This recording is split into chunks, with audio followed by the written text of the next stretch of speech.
Just picture this.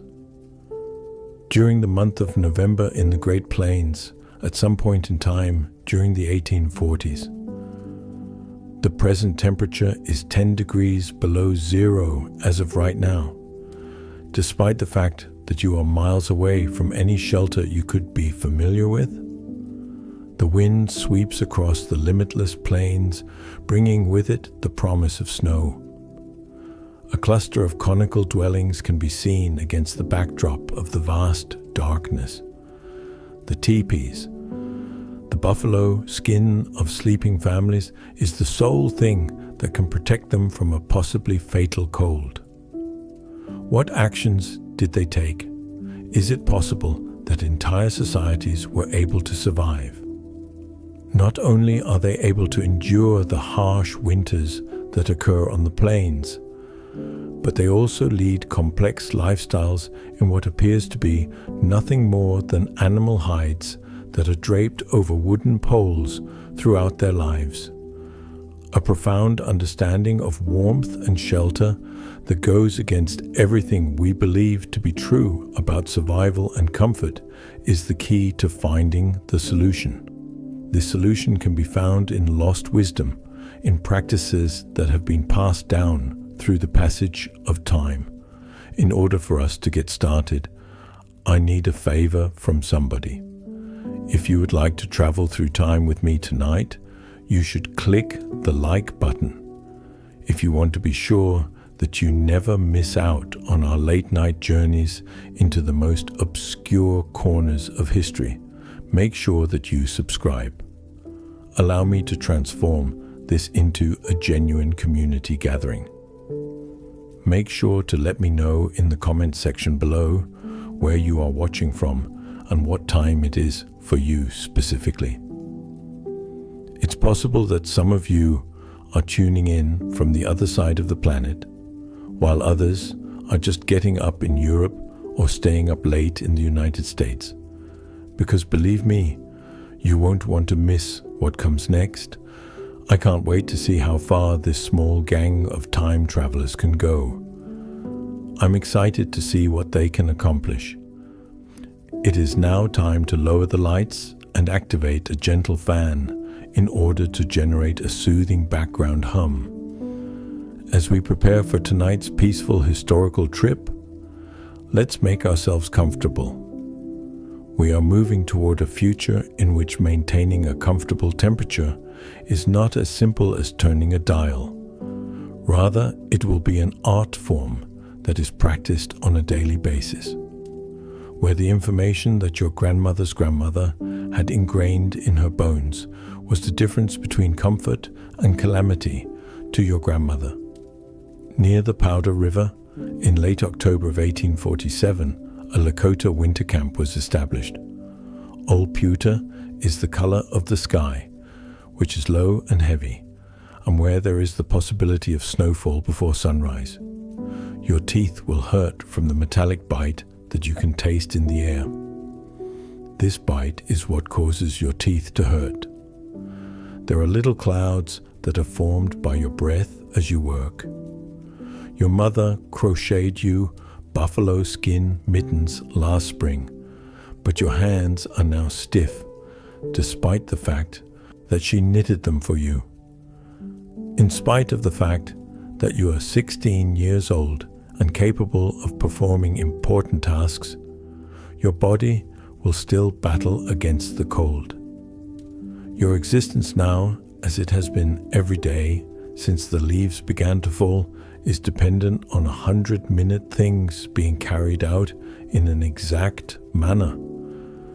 As the wind groans across the meadow, it carries with it the aroma of snow off in the distance and grass that is beginning to wither. Not only does it find every opening and loose knot in your clothing, but it also finds its way between your leggings and moccasins, around the wrists where hide meets skin, and around your neck. This is despite the fact that the fur collar is pushed up extremely high.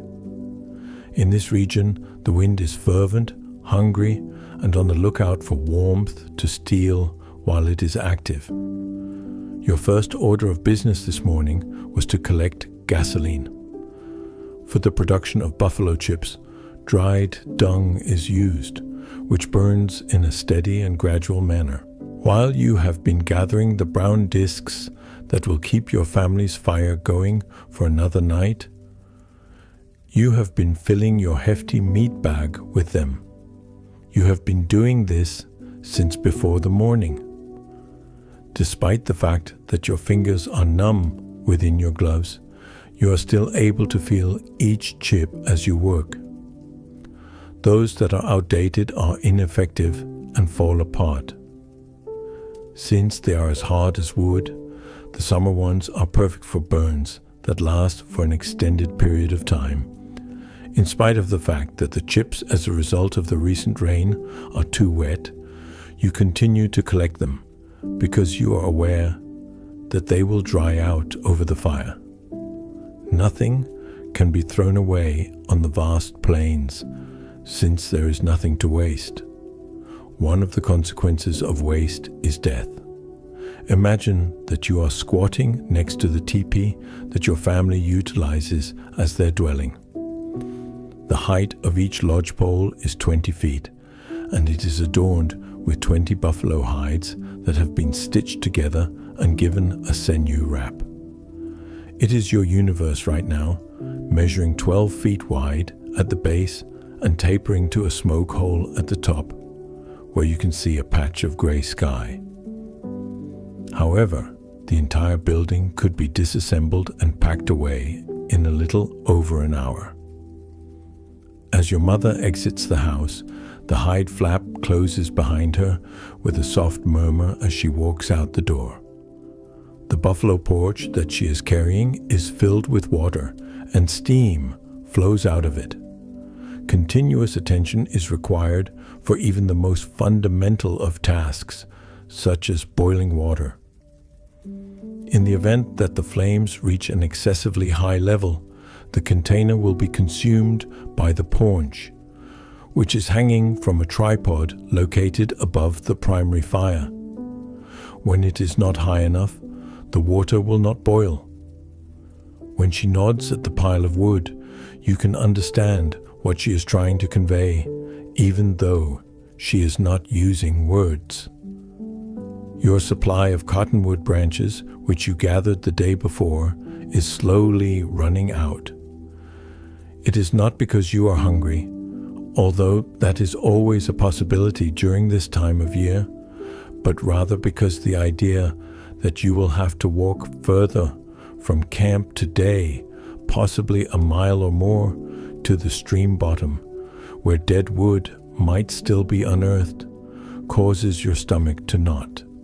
The adult males left 3 days ago, and their departure was evidenced by the footprints of a small herd of buffalo that was observed to the west. Perhaps they will bring back enough meat to provide sustenance for everyone in the camp. On the other hand, they can return with nothing but stories about creatures that move too rapidly, about weather that is excessively cold, and about luck that ran out just when it was needed the most. When it's all you have, the flavor of pumpkin and dried berries becomes monotonous. But you've learned over time to not put too much stock in your expectations. It is you who is responsible for carrying the leather bag that is used to collect wood.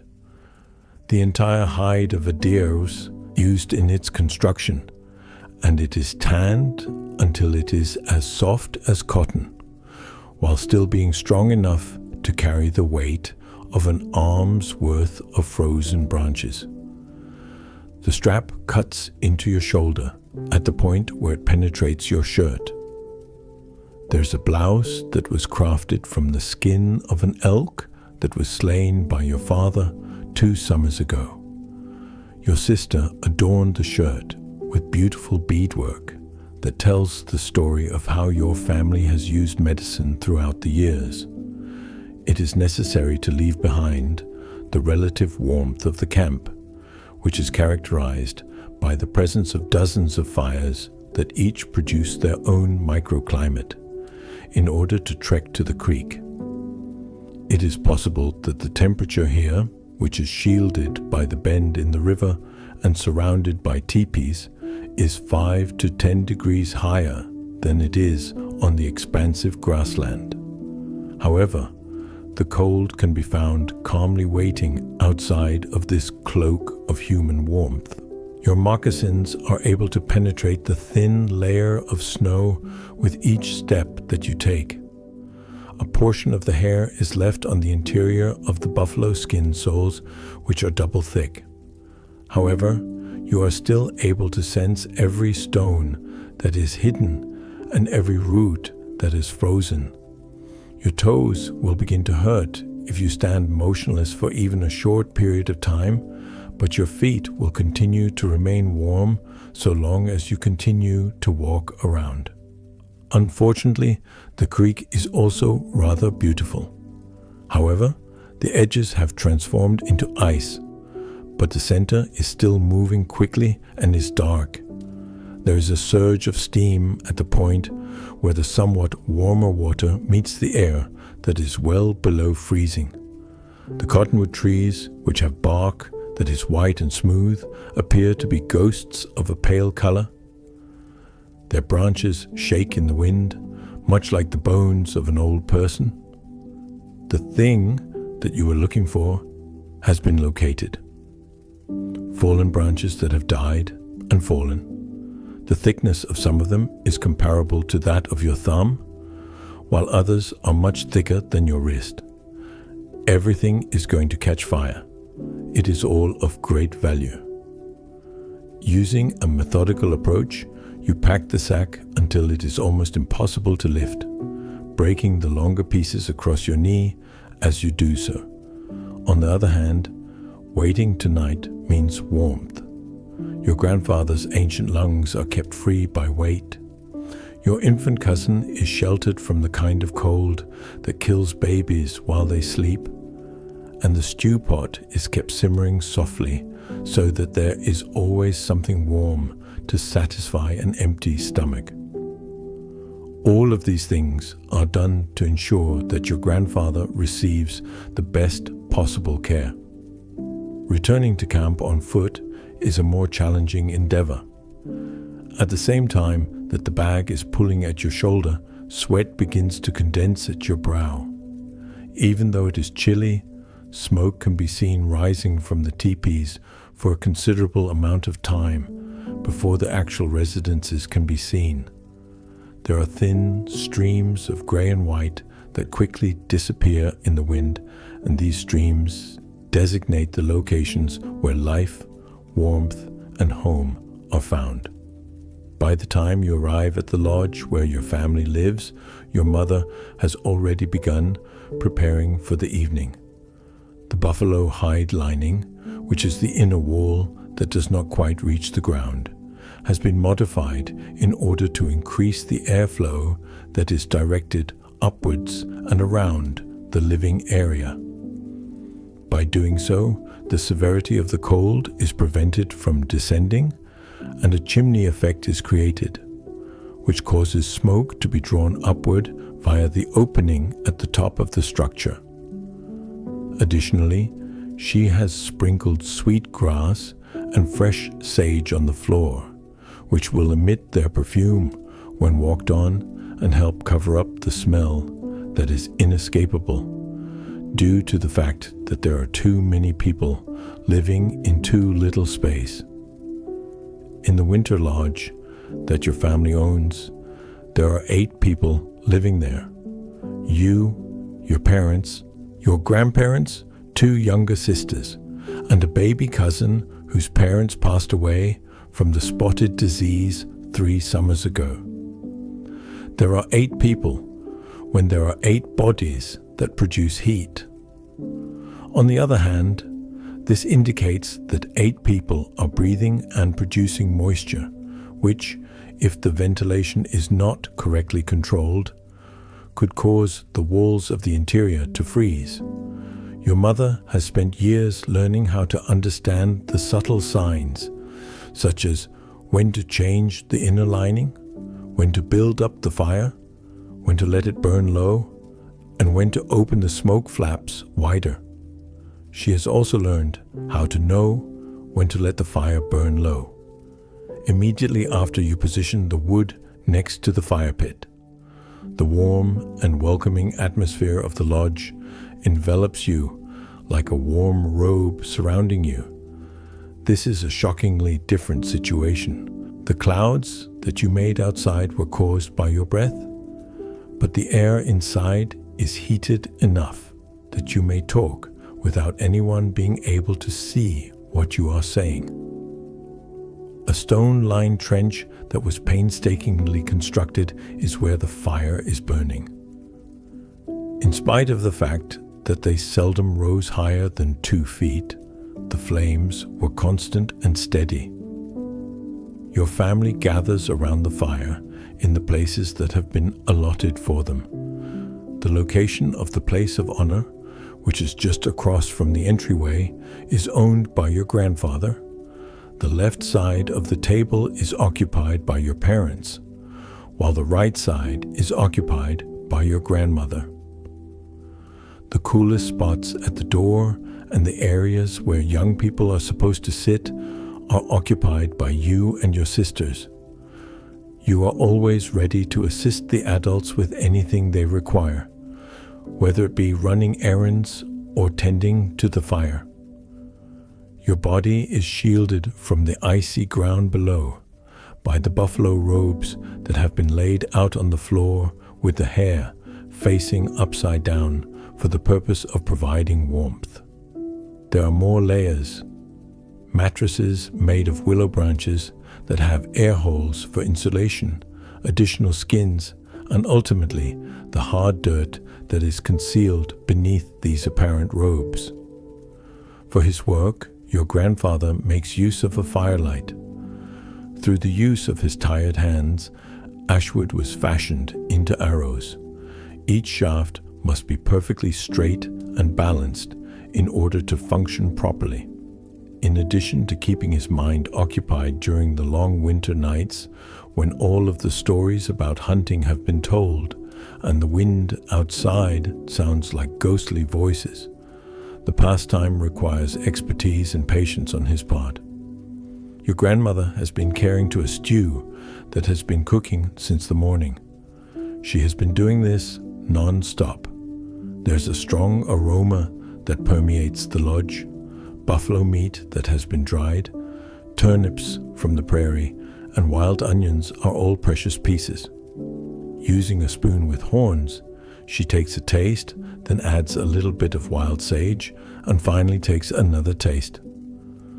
The pot itself is a work of art. It is made from the lining of a buffalo's stomach. It is waterproofed, and it is designed to hold numerous liters of liquid. The rhythm of winter days is the labor that must be done to keep life going, which must be done within the intimate limits of family, with one ear always listening to the wind outside.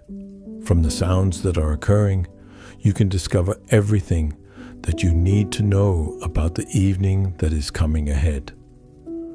As long as there is a persistent moan, the weather will remain stable.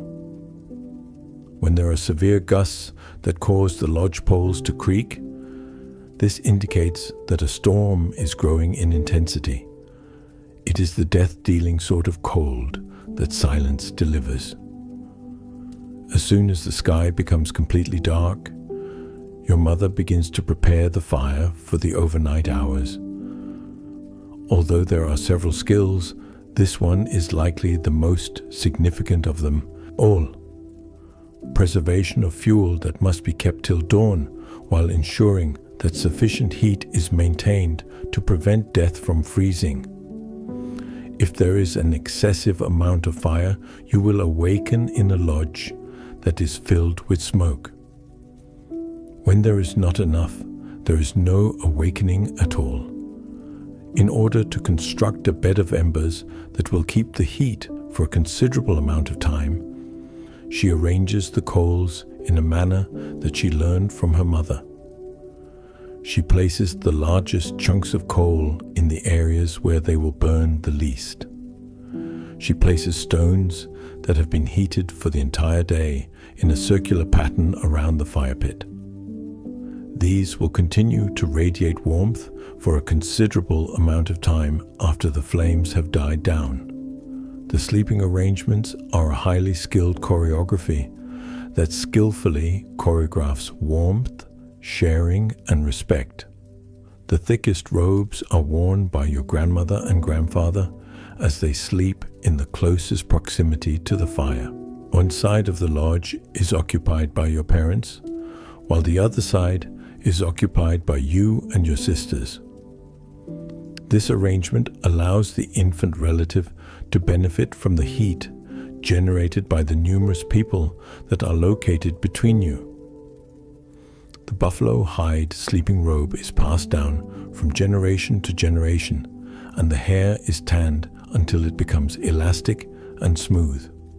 On the other hand, these distinct robes come together and touch one another to form a shared warmth envelope. Despite the fact that your feet are pointing towards the fire and your head is facing the outer wall, which is where the cold is the most intense, your body heat is already interacting with the heat of your family. Before going to bed, people engage in rituals that assist them in surviving the night. Additionally, in order to prevent carbon monoxide from building up within the lodge, your mother makes certain that the door flap is securely shut while still allowing for a little hole. The direction of the wind, the intensity of the fire, and the temperature outside all play a role in the significant alterations that your father makes to the cover of the smoke hole. Your grandmother is the one who recites the prayers that have been said in lodges like this one for many centuries. I would like to express my gratitude for yet another day of existence. During the night, requests for security were made. An awareness of the powers that, if they so wished, could easily carry you all away from them. During the process of drawing your robe tightly around your shoulders, you become aware of the thin line that separates life and death. It is possible that a human being who is exposed could die in a couple of hours at a distance of 20 feet. The wind that sounds like it is a living thing has the potential to easily destroy the structure that is protecting you as it blows. The same fire that keeps you alive has the potential to bring about the destruction of everything you hold. Despite this, life continues to exist in this minuscule region, which is kept warm by the bodies, breath, and fires that are well maintained, in addition to the presence of wood and buffalo chips. The story that your youngest sister tells is one that she picked up from the elderly people, and she does so in a soft, sleepy voice. It is possible that your infant relative is making some sleep-related noises. As your grandfather's respiration becomes more intense, the rhythm of his breathing becomes similar to that of dreams. It is the wind that is responsible for carrying the scent of snow and the threat of a storm that may last for several days. The warmth that emanates from the fire inside is unending. In a universe that seems to be designed to erase all indications of life, 8 people are able to maintain a little region of warmth, while the stones radiate the heat that they have amassed over time. At this point, it seems as though you have survived. The silent, steadfast watchfulness of people who realize that warmth must be won daily and that comfort is transient is what is being referred to here, not the dramatic struggles that are depicted in fictional works like movies and books. In many cases, the difference between life and death can be determined by factors like as whether or not someone remembered to gather sufficient fuel, whether or not the fire was banked appropriately, or whether or not the lodge was positioned to shield its occupants from the winds that were prevalent at the time. The familiar sounds of your family falling asleep fill your ears as you close your eyes. The crack and hiss of the dwindling fire, the murmur of your parents' voices, the whisper of robes being adjusted. The same difficulties and careful balancing of survival activities will be present tomorrow. However, you are warm enough to sleep tonight, surrounded by others who share your life and destiny. Your grandfather's barely audible voice thanking the spirits of the buffalo for providing their hides for your shelter, their fuel for your fire, and their meat for your strength, is the last sound you hear as you pass out. If you're lucky, you'll wake up and repeat the entire process. Let's move on to another tale as the remains of one life fade into a luminous memory, one preserved in the meticulous words of a woman who experienced these winters and made the decision to divulge their secrets prior to their irreversible disappearance. The white government personnel and traders dubbed her Buffalo Bird Woman, but her real name was Wahine. She was born on the Missouri River in 1839 and experienced 82 winters. She meticulously translated a lifetime of survival knowledge into language that might be recorded and conserved while sitting with anthropologists and historians in her later years. Imagine an old woman with hands that remember everything in 1918. The correct angle for sewing sinew, the exact tension required to scrape a buffalo hide, and the sensation of cottonwood bark between her fingers while gathering it for her horses. Knowing that she is among the last persons who acquired these abilities as a child and who experienced them as naturally as breathing, she speaks slowly and carefully chooses her words. The weight of seen history is carried by her voice. She had witnessed the last wild buffalo vanish into remembrance and museum displays, felt the earth shudder beneath millions of hooves, and seen the vast herds that once extended beyond the horizon. She had experienced the years of treaties, reservations, and boarding schools, which attempted to obliterate her entire life. Even if the way of life fails, she remains resolute in her belief that knowledge should endure. She informs her audience that the teepee served as more than just a place to stay. A system existed. Allow yourself to travel back in time with her to a winter spent on the western plains with her Lakota cousins when she was 12 years old. In 1851, her people received an invitation to participate in a winter hunt that followed the massive herds of buffalo that continued to darken the plains like shifting storms. She recalled the late summer start of the preparation, the meticulous selection and handling of hides that would become winter shelters is equally as important as hunting and producing meat. Teepee covers had to be made from flawless buffalo cowhides. There were no lance points or arrow holes, no wounds from wolf fights, and no weak spots where parasites had harmed the skin. The choosing procedure was a kind of art in and of itself. Skilled females could assess a hide's suitability based on 50 steps, interpreting the animal's age from the hair's grain and its condition from the skin's color and texture.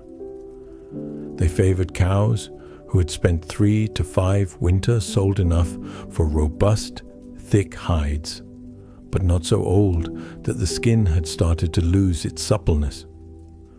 Bulls were employed for many purposes because of their thicker but less flexible hides, storage containers, floor coverings, and other heavy-duty objects that required strength over flexibility.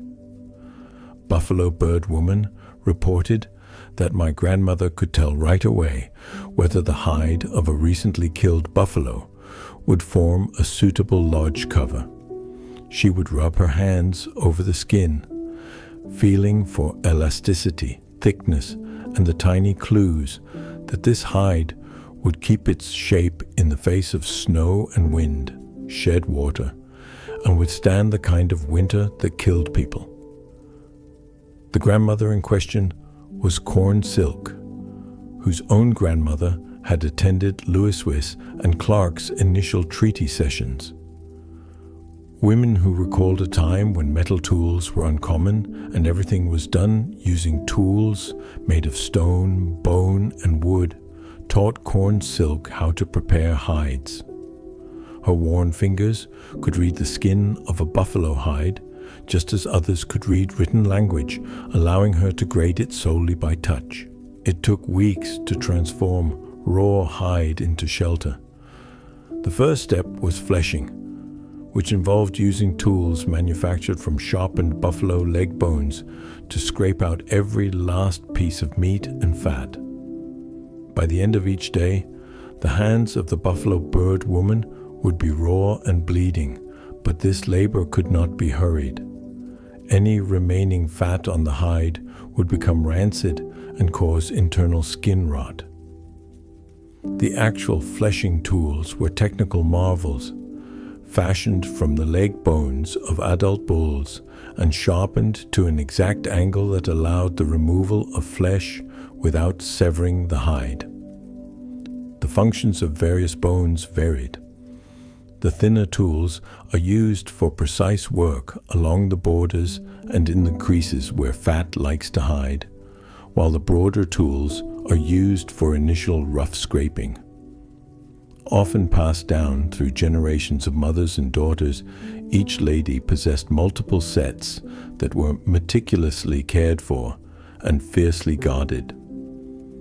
The next step was braining, which involved applying a paste produced from the buffalo's own brain, combined with bone marrow and prairie sage, to the hide. The stiff, raw hide was changed into something pliable and waterproof by repeating this procedure over a few days. As they worked in groups, the women's voices blended with the sound of scraping implements and the unceasing prairie wind as they sang the old songs that maintained the steady pace of their movements.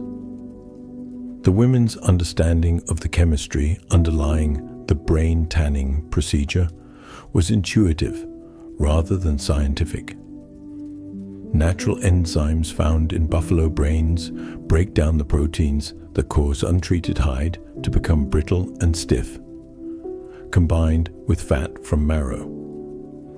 Even after being repeatedly wet and dried, the leather remained supple and malleable due to the enzyme's deep penetration into the skin's fibers. In addition to providing a pleasant aroma and natural antibacterial qualities, the prairie sage would help preserve the hide over many years of use. With the recollection of hurting muscles still lingering in her elderly voice, she emphasized that the hide needed to be worked daily while it cured. It would stiffen and crack if you left it for too long. It would tear if you worked it too quickly. Your family would have frozen if everything wasn't perfect. In the late afternoons, when the day's heat was subsiding, but there was still enough light to see well, the ladies came together for this communal practice of daily working. To make the leather as supple as fabric, they would work the hides with polished stones and stretch them on wooden frames, gradually breaking down the fibers. During the last phases of curing, children would assist by gathering the prairie sage that was rubbed into the hide or by holding edges taut. A young buffalo bird woman picked up knowledge through observation, helping with simpler chores and making mistakes that her grandmother patiently fixed. She discovered that the quality of the various regions of the hide varied. The thinner belly hide was utilized higher up, where flexibility was more vital than durability, while the thick skin along the buffalo's backbone was ideal for the teepee's bottom, where it would be subjected to the most abuse. The process of learning went beyond simple technique. Stories, music, and prayers accompanied each stage of hide preparation, lending the task significance beyond its utilitarian use. The buffalo bird woman discovered that every step of the hide-making process was a gesture of respect and thanks, and that the animals sacrificed their lives to offer refuge. Waste wasn't only unfeasible, it was disrespectful to the soul. She discovered how to interpret the behavior of drying hides, determine humidity by measuring the speed at which the brain solution penetrated the skin, and schedule the process by observing how shadows moved throughout the camp. These were abilities that went much beyond basic survival skills and helped her feel more connected to the cycles of nature. Upon the completion of the skins, the ladies would arrange them in a precise pattern, indicating the locations for the cutting and sewing of each piece. Depending on the size, a standard teepee needed 12 to 15 hides, and each seam needed to be flawless. They utilized sinew thread, which is made from long tendons from buffalo legs that have been meticulously cleansed and divided into strands that are finer than sewing thread used today. Over many generations of trial and error, the cutting patterns for teepees were mathematical miracles that produced a structure that would maximize internal space while shedding wind and rain. Although each panel had to be properly sized and sculpted to achieve the smooth curves that gave the teepee its aerodynamic capabilities, the underlying design was a complicated cone. By using proportions they had learned so well that they were instinctual, master seamstresses were able to lay out the cuts for a 20-foot teepee without the need of measuring equipment. Buffalo Bird Woman recalled that bone needles were used for the sewing, and each stitch needed to be even and tight. Water would seek out any opening or loose spot, and once inside, it would freeze and enlarge the hole. In addition to being uncomfortable, a badly constructed teepee might be fatal. The hollow leg bones of cranes and other large birds were used to carve the bone needles, which were powerful enough to pierce several layers of tough buffalo hide, but formed into points finer than any metal needle.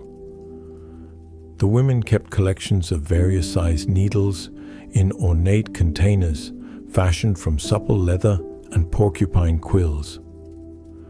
When a needle broke during an important stitching process, it may take days to finish a teepee cover while a replacement was made. A lot of planning was needed for the sinew thread itself. Adult buffaloes' long back tendons were removed from the corpses as soon as they were butchered, stripped of any flesh and fat, and then sun-dried until they were brittle and hard. Sections of tendon were soaked in water until they were flexible before being carefully divided into strands of the appropriate thickness during sewing. The teepee cover itself was just the first step in the winter shelter system, but good sinew thread was extremely strong and would shrink when wet as it dried, drawing seams tight and making them practically impermeable. The inner lining, a second wall that hung inside the lodge and created an area that served as insulation, was the true secret, as Buffalo Bird Woman explained. This lining, known as an OAN, was composed of woven fabrics or lighter hides that were stretched 6 feet above the ground from the lodge poles. It created an airflow that carried smoke out while keeping the living area warm by forcing the cold air entering at the bottom of the teepee to travel up between the inner lining and outer cover. One of the most advanced passive climate control systems ever created was the ozone system. Compared to single-layer shelters, the double-wall architecture produced a significantly more effective thermal barrier. Smoke from the central fire was drawn up and out through the smoke hole at the top of the teepee by cold air that entered through the unavoidable breaches at ground level and was directed upward through the insulating space, warming as it rose. The linings themselves were frequently exquisitely embellished, painted with designs for particular medications and family emblems. They functioned as both artistic expression and practical insulation because they faced inward toward the living area. Women would create on intricate artwork that recounted tales, commemorated significant occasions, or just added beauty to the functional area of winter survival on winter evenings. I learned how to alter this lining daily from my grandmother. The bird woman from Buffalo explained, "You lost the airspace that kept you warm when you were too close to the outer wall. If it were too loose, the chilly air would overflow into the lodge rather than ascend and descend. You had to make precise adjustments while reading the temperature, the wind, and the fire's burning pattern." Every well-run teepee included this daily ozone adjustment as part of their morning practice. The lodge woman would get up early, rekindle the fire using the banked coals, and then adjust the ventilation system according to the weather. The liner may be lowered to maintain more heat on very chilly days.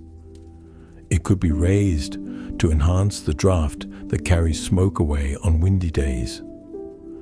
The women had gained a grasp of aerodynamics via years of hands-on experience, which was necessary for the alterations. She recalled spending a specific evening with her Lakota cousins that winter. One night, when the temperature fell so low that even though their water containers were kept close to the fire, they froze solid. The teepee poles swung and creaked like shipmasts in a hurricane as the wind screamed across the prairie. That evening, she witnessed the complex dance of winter survival performed by Singing Crow, her adopted grandma. Initially, Singing Crow used a blend of cottonwood coal and buffalo chips to bank the fire. The coal produced considerable heat, and the chips burned steadily and slowly. She set up the fuel in a spiral so that it would burn from the outside in and go unnoticed until daybreak. During the long winter nights, Singing Crow's mastery of fire management might make the difference between comfort and agony. In order to balance heat output against smoke creation, she had learned to discern the color and behavior of flames to determine how long certain fuel kinds would burn. Her art of building fire bees blended a practical understanding of combustion with an almost spiritual insight. The buffalo chips she used were not just any old droppings, they were carefully chosen fuel that had been collected over the summer and kept in rawhide with meat, which is waterproof. Bulls produced the best chips during the rutting season, when their diet was at its richest, producing fuel that burned cleanly and hotly with little smoke. These were combined with chips from younger animals and calves to make a fuel blend that produced consistent, long-lasting heat. Cottonwood logs were burned under regulated conditions to remove moisture and volatile chemicals, leaving behind virtually pure carbon pieces that burned with tremendous smokeless fire to create cottonwood coal. A handful of this valuable coal might keep you warm on the coldest nights, but it took hours of careful attention to make. After that, she made adjustments to the smoke flaps at the top of the teepee. partially closing them to keep in more heat while allowing adequate airflow to avoid suffocation. The flaps could be adjusted from within the warm lodge thanks to two poles that ran from the smoke ears to the ground. One of the most clever features of the teepee design was the smoke flap system, a Venturi effect that pulled smoke from the fire up and out of the living area could be created by positioning the two flaps at the top of the lodge to cooperate with the prevailing wind. Both flaps may be opened equally in calm weather. One flap would be closed and the other would be positioned to capture the breeze when it was windy. Even a youngster could make changes from within the cozy lodge thanks to the properly balanced poles that operated the flaps. Stones that had been warming in the fire all day were scattered around the fire by singing crows. Even after the fire had subsided, these would continue to exude warmth for hours. Some were heat-retaining, smooth river rocks. Others were fast-heating sandstone fragments that could be wrapped in hide and pressed up against the bodies of the elderly or very young. An advanced method of managing heat was the use of heated stones as thermal batteries. The thermal characteristics of various stone types varied. While sandstone and granite heated swiftly but released their heat more quickly, river rocks retained heat for extended periods of time, yet warmed slowly. Skilled women kept collections of stones chosen, especially for their heating qualities, close to the fire ring, so they could be used right away when the temperature decreased. Certain stones were small enough to be wrapped in soft hide and placed against the body or tucked into bedding as personal heating devices. Others were big enough to provide warmth to broad areas of the lodge floor, allowing people to lie or sit there even when the fire was not burning very strong. These stones were strategically positioned to create patterns of warmth that optimized comfort and reduced fuel consumption. That night, Buffalo Bird Woman recalled, "I learned that staying warm was not about enduring the cold. It was about understanding heat, where it came from, how it moved, how to capture it and hold it, and use it wisely." This lesson went far beyond the simple mechanics of fire bee building. Buffalo Woman learned to think of heat as a resource that could be harvested, stored, and distributed. She learned to recognize the subtle signs that indicated heat loss, the feel of cold air currents, the behavior of smoke, the way frost formed on different surfaces inside the lodge. Most importantly, she learned that warmth was not something that happened to you, but something you created through knowledge, planning, and constant attention to detail. The sleeping arrangements that night were a carefully orchestrated system of shared warmth. The lodge held 14 people, 3 families related by marriage and kinship. The adults slept in pairs, their buffalo robes overlapping to create sealed envelopes of body heat. Children slept between adults or in groups of 3 or 4, their smaller bodies generating less heat individually but staying warm through proximity. The sleeping arrangements were not random, but followed complex social and practical protocols. Honored elders slept in the warmest spots closest to the fire, but protected from sparks by carefully placed stones and hides. Young families with infants were positioned where they could tend the fire during the night without disturbing others. Single men often slept near the entrance where they could respond quickly to any threats, while single women were placed in the protected areas toward the back of the lodge. The buffalo robes used for bedding were works of art as well as functional items. Winter robes came from buffalo killed during the coldest months when their fur was thickest and most insulating. The robes were prepared with the hair left on, creating natural sleeping bags that could maintain body heat even in sub-zero temperatures. The largest robes that were removed from adult bulls were almost always family heirlooms that had been passed down from generation to generation. These robes could easily accommodate 4 or 5 persons or more. The buffalo bird woman went to sleep in the middle of 2 elder females, all 3 of whom were covered in a single gigantic robe that was constructed from the winter coat of a bull buffalo.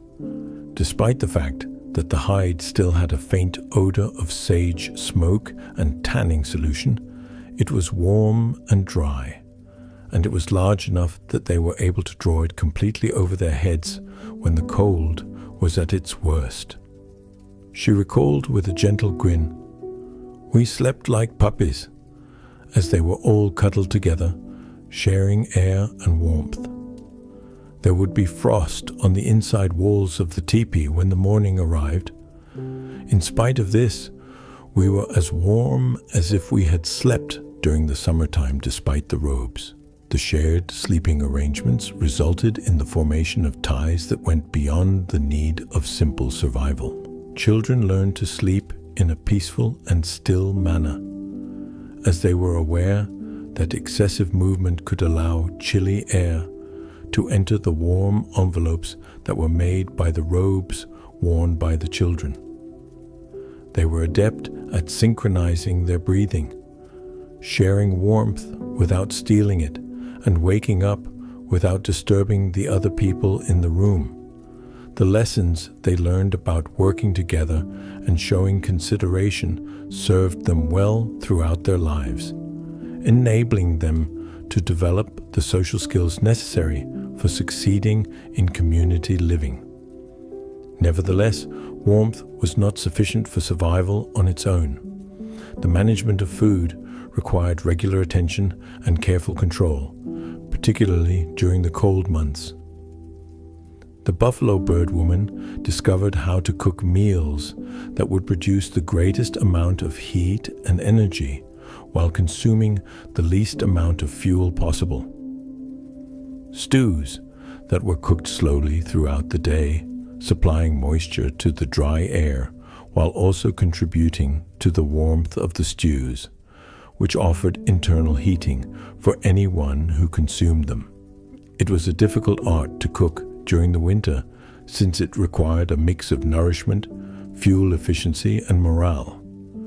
The long, dark months required foods that would keep the body warm from the inside out, provide the additional calories that were required to fuel the metabolic furnaces that kept people alive in temperatures below zero, and provide sufficient variety to prevent the depression and apathy that could be just as dangerous as the cold itself. The stews that were prepared by slow cooking and stewed for the entire day had numerous purposes. The fact that they cooked at low temperatures for extended periods of time allowed them to make optimal use of fuel. By maintaining a consistent humidity level, they averted the respiratory issues that are brought on by breathing in the excessively dry air that winter brings. Additionally, they stocked the lodge with enticing aromamas, which served to keep morale high even during the most trying months of the year. Additionally, the steam that was produced by these stews assisted in preventing the inner lining of the teepee from becoming very dry and brittle. Pemmican, which is dried buffalo meat that has been pounded with fat and berries to create a concentrated diet, could be consumed cold if it were essential. However, it was more delicious when crumbled into boiling water to produce a kind of soup. She learned how to accomplish this. She was taught how to prepare marrow bones by first roasting them in the coals and then cracking them in order to extract the rich fat that would provide a human body with the fuel it needed to endure the coldest nights. Pemmican was the perfect survival food since it included all of the nutrients that were required to have life continue even in the most difficult of circumstances. In the summer, when berries were at their peak of ripeness and there was an abundance of fresh meat, the preparation procedure began. After being dried on wooden racks until they became hard and brittle, thin strips of buffalo flesh were pounded into powder using stone moss and hide-lined pits. This process was repeated until the meat was completely dry. This beef powder was combined with rendered fat, dried fruit, and occasionally crushed nuts or roots, and then it was shaped into compact blocks that could be stored for years without going bad. Marrow bones were regarded as one of the most delicious delicacies and were considered to be one of the most essential nutrients for existence. The human body was able to continue working normally despite the extreme cold, thanks to the concentrated calories and critical nutrients that were delivered by the rich, fatty marrow. Following the meticulous selection of the bones from the largest buffalo, they were cracked with stone hammers to expose the creamy marrow that was contained within. The marrow was then either consumed raw or delicately roasted to bring out the nutty flavor. She stated that throughout the cold, food served as medication. Several plants were able to keep your blood warm. Your skin was protected from cracking by certain fats. The cough did not become lodged in your chest when you consumed particular broths. My grandmother was familiar with all of them, and she instructed me to distinguish them even after they had been dried and kept, as well as after they had been ground into powder. The therapeutic part of winter nutrition was founded on centuries of accumulated information about which foods offered what kinds of protection against cold weather ailments.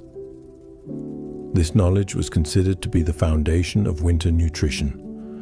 In order to prevent scurvy, rose hips, which were collected in the late fall and then dried for use over the winter, provided vitamin C. Both wild onions and garlic that had been preserved in underground caches possessed antibacterial qualities that assisted in the prevention of respiratory illnesses. The preparation of teas made from a variety of roots and barks was done in order to increase circulation and assist the body in producing heat internally. There was a blizzard that lasted for 5 days, and it was one of the most memorable memories the Buffalo woman retained. The snow was heaped up against the teepee by the wind until the lower portion was fully buried. This led to the creation of more insulation, but it also trapped the people who were within the teepee. No one was allowed to leave the lodge for a period of 5 days, with the exception of those who needed to collect snow for water or respond to the demands of nature. The snowstorm that lasted for 5 days was the kind of storm that put every part of my preparation for winter survival to the test. Because snow piled so rapidly, it was necessary to remove it from the smoke hole every few hours in order to prevent suffocation caused by the snow. The wind was so strong that even a momentary opening of the entry flap caused snow to swirl around the lodge, causing the temperature to drop immediately and causing everybody who was adjacent to become drenched.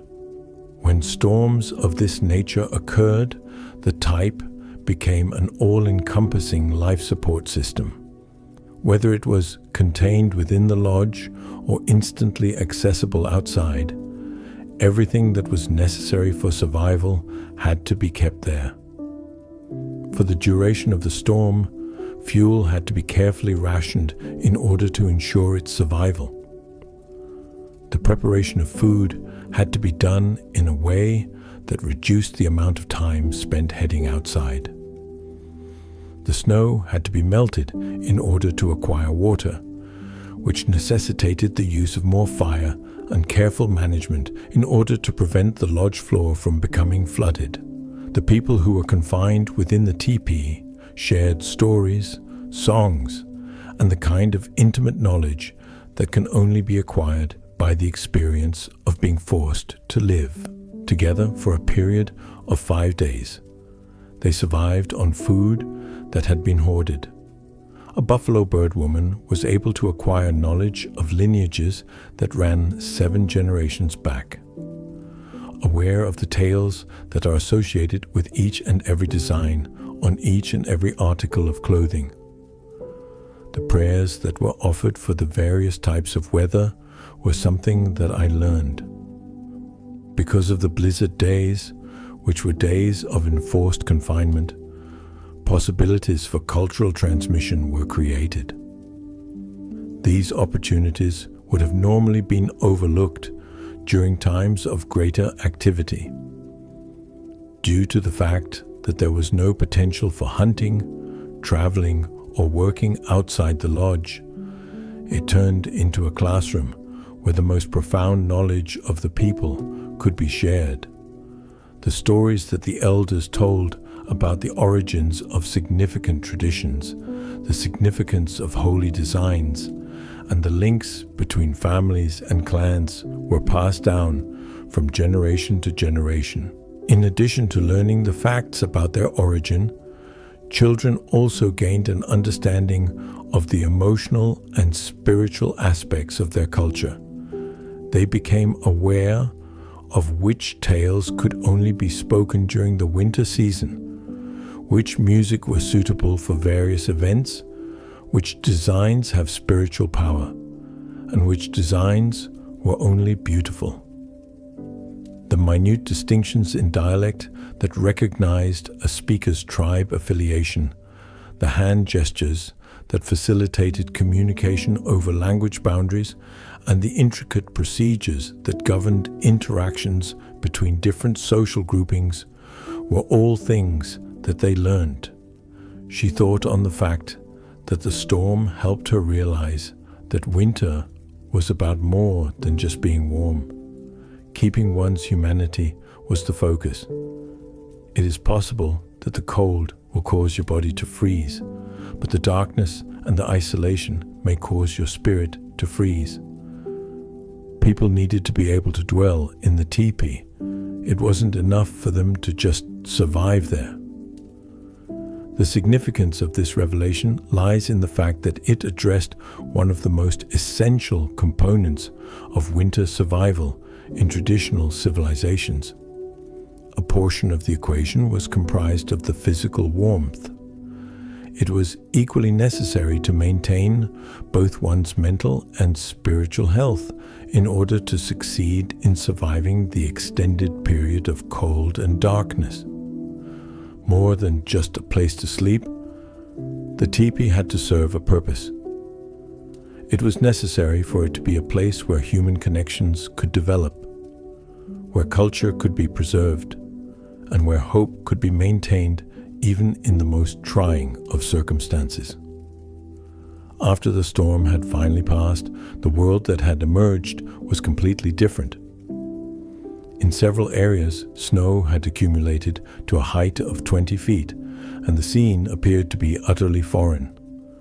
However, the teepee was able to hold its own, the fire was able to burn, the people were able to live, and life resumed. Every time a post-storm emerged, it was a time for joy and a revitalization of the community.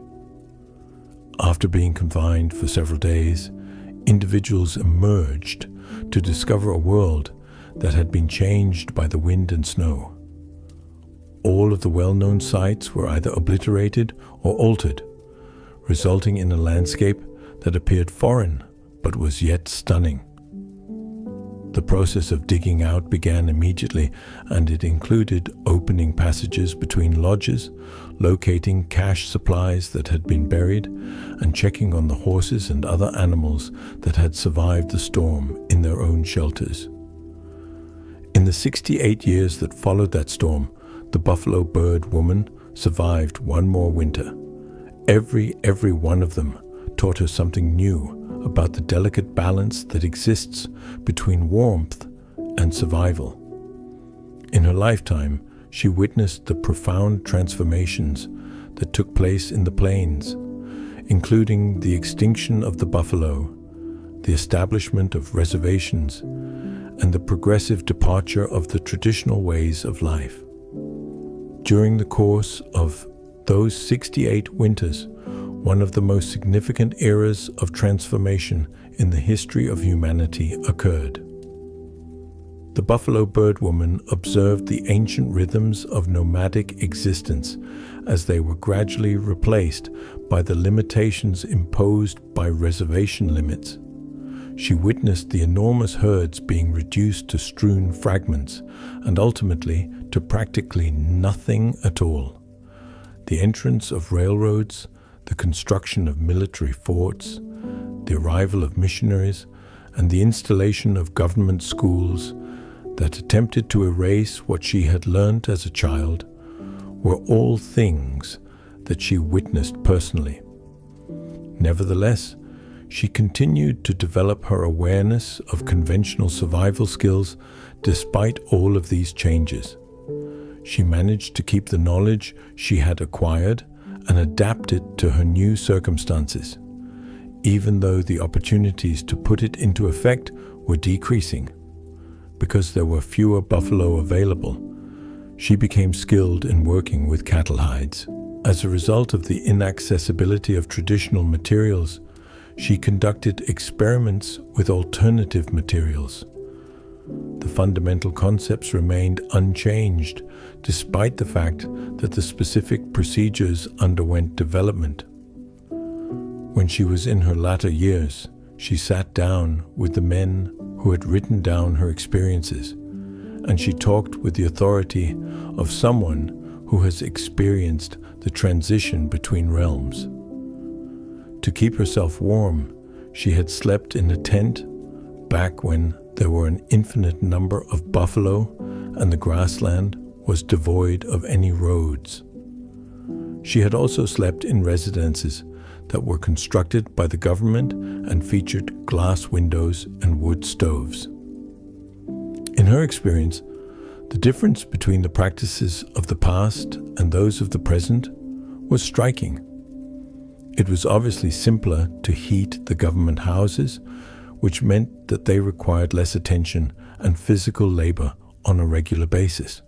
But in addition to this, they were more reliant on supplies that came from outside sources, such as constructed stoves, cut lumber, coal, or wood that had to be purchased or transported from faraway places. During the time when these supplies were lacking, the dwellings turned into chilly, unpleasant shelters that offered very little protection against harsh weather. The Tipis, on the other hand, were entirely self-sufficient systems that could be maintained using materials that were readily available from the nearby environment.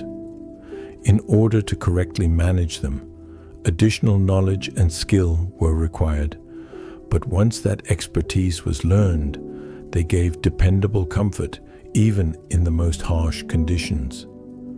Additionally, they were movable, which enabled families to relocate according to the changing of the seasons and the availability of resources. According to her, the previous method necessitated a greater amount of labor, knowledge, and collaboration amongst individuals. It was not a more difficult way of life. Living was a different experience. We knew precisely how to come to terms with what we had, exactly how to find warmth even in the coldest locations, and exactly how to construct a home that could adapt to the changing of the seasons and the animals that we followed. The contrast between that which was more difficult and that which was different was essential to her comprehension of the changes that she had seen. The traditional way of life necessitated the acquisition of new abilities and the adoption of new ways of thinking toward comfort and safety. Nonetheless, it was not necessarily more challenging or less gratifying than the options that are available today, because it was built on knowledge and abilities that could be applied anywhere, utilizing resources that were readily available in the immediate area, rather than being dependent on supply chains that were located at a considerable distance. It offered a greater degree of security in many respects. Despite the fact that her voice was preserved in field recordings made when she was about 80 years old, it still has the rhythm of the plains wind. It still possesses the patience of someone who learned to read the weather in the movement of grass, and who could determine the quality of firewood based on its fragrance. Who could have known the precise moment when the heat of the day began to dissipate, and it was time to start making preparations for yet another night of thoughtfully managing the temperature? Her remarks, as well as a portion of the environment in which she had lived, are captured in those recordings that were made in the early decades of the 20th century using equipment that was considered to be rudimentary. Her speech patterns are a reflection of the rhythms of nomadic existence, the meticulous observation of natural events, and the profound synthesis of practical knowledge with spiritual awareness, even after being filtered through the mechanical constraints of the initially available recording equipment. She speaks with the authority that comes from having lived experience and the melancholy that comes from having knowledge that is vanishing. People have the impression that we are always chilly, she concluded. However, that is not the case. When it was necessary for us to be warm, we were warm. At the very moment when we required comfort, we were able to find it. Rather of trying to avoid winter, we were able to learn how to coexist with it. We are able to nearly envision her as she was during that winter that occurred a very long time ago, as her story begins to settle into the silent depths of memory. A young girl with the goal of acquiring the talents that will ensure the survival of her tribe. Her hands were becoming more robust as a result of the never-ending preparation work. Her mind was actively digesting the complex information that was used to transform animal hides and wooden poles into dwellings that could provide refuge for families during the most severe seasons that the planet could possibly offer. Even beyond her recollection, the same wind continues to blow across the precise same grassland. However, it now seeks refuge in a variety of places, with a variety of fires, and with a variety of dreams of warmth. In spite of this, the old information is still present in the way that she organizes her words and the way that she recalls her experiences. The realization that comfort is not a given, that warmth must be earned, and that survival needs not only bravery, but also wisdom that is carefully passed down from one generation to the next like the most priceless gift that can ever be imagined. More than just a historical curiosity, the Buffalo Bird woman's expertise indicates something more serious. It embodies a way of understanding the relationship between humans and their environment that goes far deeper than simple survival technique. Her tepi was not just a shelter, but a philosophy made manifest, a demonstration that human beings could live comfortably and sustainably in the harshest environments by working with natural forces rather than against them. In our current age of climate-controlled buildings and global supply chains, her insights offer a different perspective on what it means to be at home in the world. She understood that true security comes not from insulation against natural forces, but from deep knowledge of how to work with them. Her warmth was not purchased, but created, not supplied, but earned through understanding, skill, and constant attention to the subtle relationships between fire, air, shelter, and the human bodies that needed protection from the cold. Her legacy lives on, not in the physical structures she helped to build, which have long since returned to the earth, but in the knowledge she chose to share. The understanding that human beings are capable of extraordinary adaptation, that comfort can be created from the simplest materials, that survival is ultimately an art form that combines practical skill with wisdom, patience, and respect for the forces that shape our world. As Buffalo Bird Woman's voice fades into the gentle rustle of memory, let us drift deeper into the puzzle that has intrigued archaeologists and anthropologists for generations.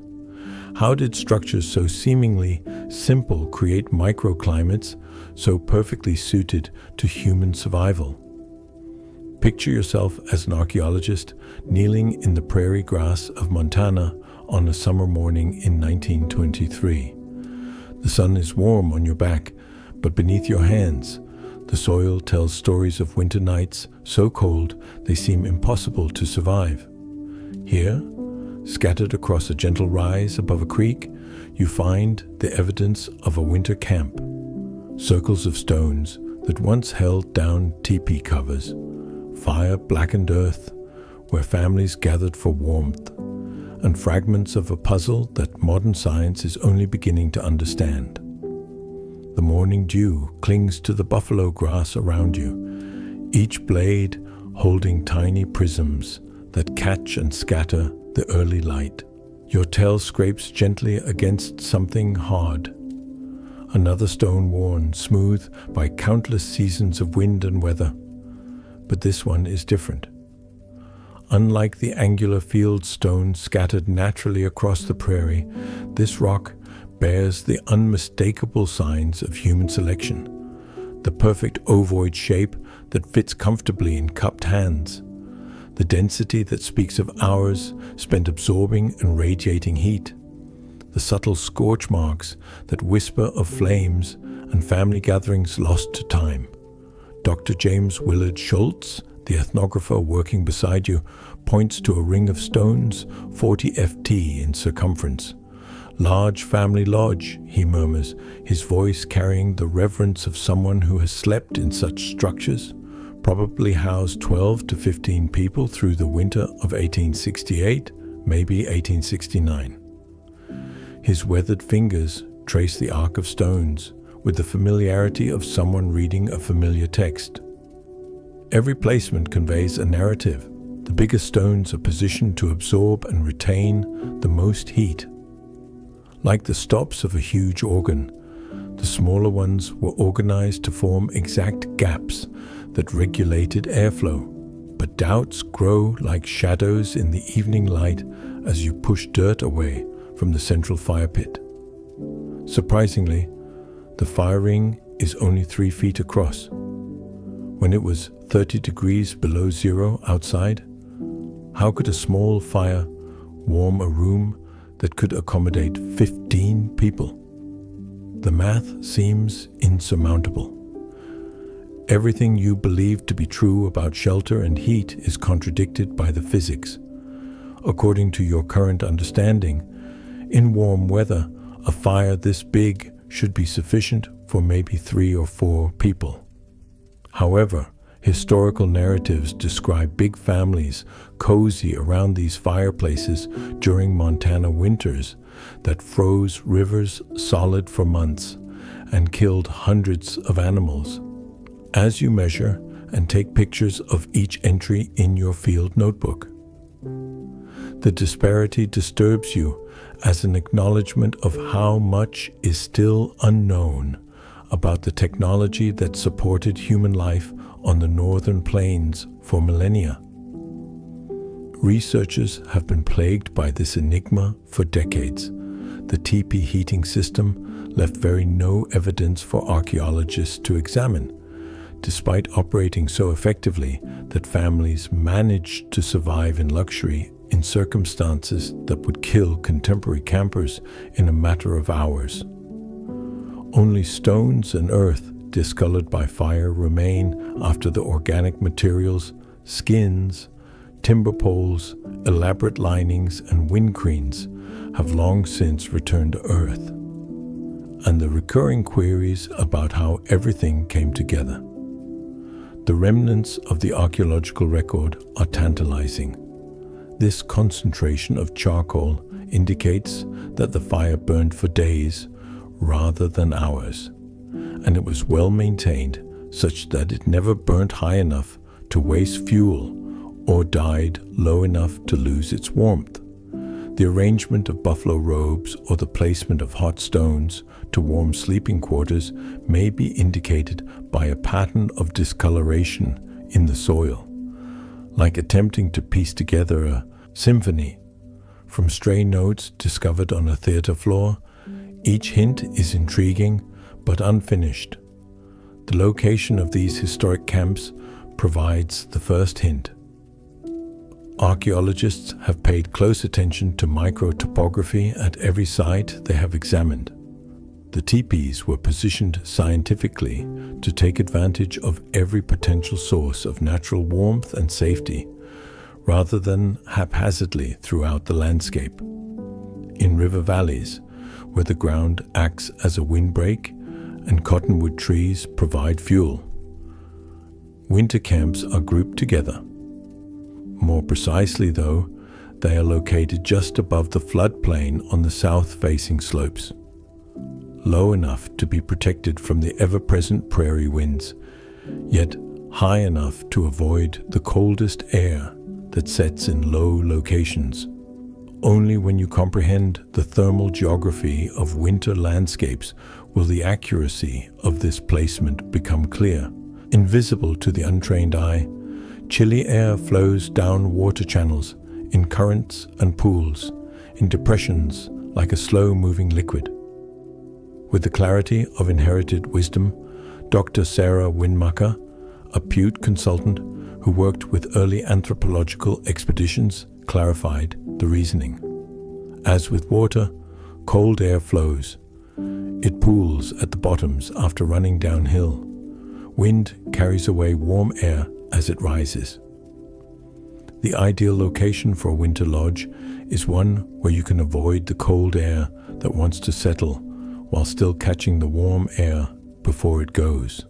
The observations of innumerable generations who either lived or perished as a result of their comprehension of these imperceptible rivers of temperature that traverse the terrain every winter night are captured in her words.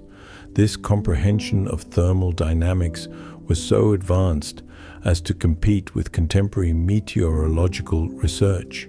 The temperature inversions that take place in mountain valleys, the wind chill effects of various topographies, and the minute changes in ground temperature that could spell the difference between a comfortable night and a fatal one were all recognized and used by plains peoples.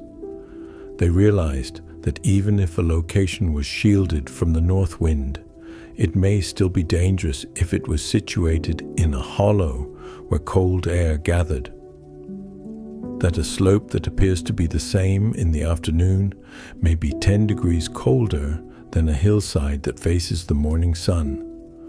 Thermal imaging and contemporary weather stations validate the intuitive understanding of indigenous knowledge keepers. On a calm winter night, the microclimates in a single valley can differ by 20 degrees or more. Understanding these invisible thermal zones well enough to position a habitation in precisely the right spot to catch warmth and deflect cold often made the difference between survival and death, rather than having better shelter or more fuel. But the mystery didn't end with placement. According to archaeological evidence, teepee heating required technologies and procedures that were either so commonplace that they appeared unremarkable to the people who used them on a daily basis, or that appeared to have been purposefully concealed from European observers. The deliberate opacity may have resulted from difficult experiences with tourists who watched without comprehension and who witnessed surface-level procedures without realizing the profound understanding that underpinned their efficacy. All too frequently, reports from Europe depict what seemed to be straightforward flames and rudimentary shelters, completely ignoring the complex dynamics that underlie the apparent simplicity. When engineering emerged in forms that deviated from their own technological traditions, the spectators lacked the experience framework necessary to identify it. Think about the mystery of the heating stones. Archaeologists have discovered smooth river rock caches concealed in and around ancient fire pits at dozens of winter campsites. Repeated heating, stress fractures from thermal expansion, sear lines from direct flame contact, and occasionally even remnants of animal fat that were employed to keep the stones from splitting are all evident in these stones. The stones are as big as human heads and as small as hens' eggs. Additionally, they're always rocks with certain thermal characteristics. Granite offers consistent, uniform warmth, quartzite retains heat for hours, and sandstone heats rapidly. The choice wasn't made at random. Someone had examined these materials, discovered their properties, and carefully selected them, much like an engineer choosing parts for a complicated system. In the heating system, each kind of stone had a distinct function. When the evening fire was kindled, the sandstone's high parasity and comparatively low density allowed it to heat up rapidly, giving it instant warmth. The thermal foundation of the sleeping space was formed by the dense crystalline quartzite, which absorbed heat more slowly, but held it during the long winter night. Under the thermal stress of repeated heating and cooling cycles, the granite's smooth texture and solid composition ensured consistent, predictable heat that could be relied upon to not break or explode. However, what was their use? The account of the Buffalo Bird Woman offers clues. During the coldest months, the grandmother stones slept with us. According to some stories, pebbles were heated in the fire, covered in skins, and pressed up against the bodies of elderly people and infants. Some claim that zones of radiant heat were created during the night by placing stones around the sleeping space. The method needed exceptional knowledge and skill. Overheated stones have the potential to explode, sending hazardous pieces hurtling through the teepee's cramped interior. The buffalo hides used to wrap them may be burned by hot stones, or worse, the people they were supposed to warm could be burned. The stone's appearance in the firelight and the sound it made when water droplets were flicked onto its surface were the only ways to determine its temperature. Instead of the vivid orange that indicated hazardous overheating, a deep red indicated ideal heating. In and of itself, the skill of wrapping heated stones blended science, materials, and practical medicine. The insulating qualities of various hides varied. For stones that would be put close to children, use thick buffalo hide. Stones made of thinner deer hide that adults might withstand in warmer climates. Additionally, the fat that was used to cure the wrapping materials needed to be carefully chosen. In extremely frigid temperatures, bare fat remained flexible. While some plant oils kept the hide from splitting and becoming brittle, buffalo tallow offered consistent insulation. However, the evidence from archaeology points to something considerably more advanced. Researchers have discovered meticulously built stone chambers buried beneath what were formerly teepee floors at a number of locations. There were rock-lined pits with channels that appeared to be made to transfer heat underground, and these pits were connected to the main fire pit. If such installations were in place, they would have produced a radiant floor heating system that would have been able to keep the sleeping space warm for hours after the surface fire had gone to embers. The ground would become a gigantic thermal battery that released heat gradually throughout the night as a result of the hot stones warming the earth itself. The technical concepts at play are extremely complex. Convection currents would have been produced by the stone-lined conduits, drawing warm air from the fire pit into the subterranean chambers where it heated the rocks that were stored before rising to the surface. The system would have functioned on the same principles as contemporary geothermal heating and Roman hypox systems, but it would have been built solely of materials found in the natural world and tailored to the mobile lifestyle of plains peoples. A thorough understanding of soil characteristics, drainage patterns, and thermal qualities was necessary for the siting and construction of these subterranean heating systems. The chambers needed to be placed in a way that would prevent flooding in the spring, lined with stones that would not move or settle when people slept on top of them, and connected to the main fire pit by channels that would draw water effectively without causing carbon monoxide buildup or hazardous downdrafts. In the 1920s and 1930s, Dr. Francis Denmore recorded hundreds of hours of interviews with elderly Plains Indians. He heard of these systems, but was never able to witness one in use. She claimed that the elderly men would talk of warming the Earth Mother's bones. However, they would merely smile and tell me that such information should not be recorded when I asked for specifics. Because of this secrecy, or maybe just the personal character of survival knowledge, modern researchers are left with intriguing pieces of a heating technology that may have been considerably more advanced than anyone could have imagined.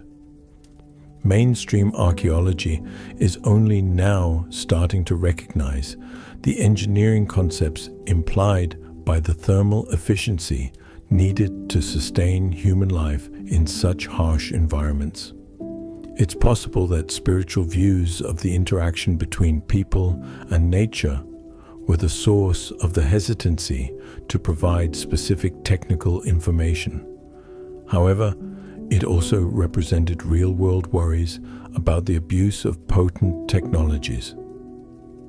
In addition to technical proficiency, the heating systems needed a profound regard for fire as a living force that, depending on how it was handled, might either bring about life or death. Knowledge holders might have realized that methods shown casually to onlookers could be harmful to unskilled practitioners. These systems have been attempted to be replicated in recent experimental archaeology. Using traditional materials and methods, research teams in Montana and Wyoming constructed real tipis and evaluated their thermal performance in real winter conditions. The findings have been both enlightening and perplexing. A well-built teepee with conventional lining systems keeps interior temperatures 20 to 30 degrees warmer than the outside, even in the absence of the fictitious subterranean heating chambers. The conical form circulates warm air throughout the living area and generates natural convection currents that pull smoke up and out. Insulation equal to that of a contemporary sleeping bag is provided by the double wall construction. The investigations demonstrated how the teepee design incorporates beautiful physics.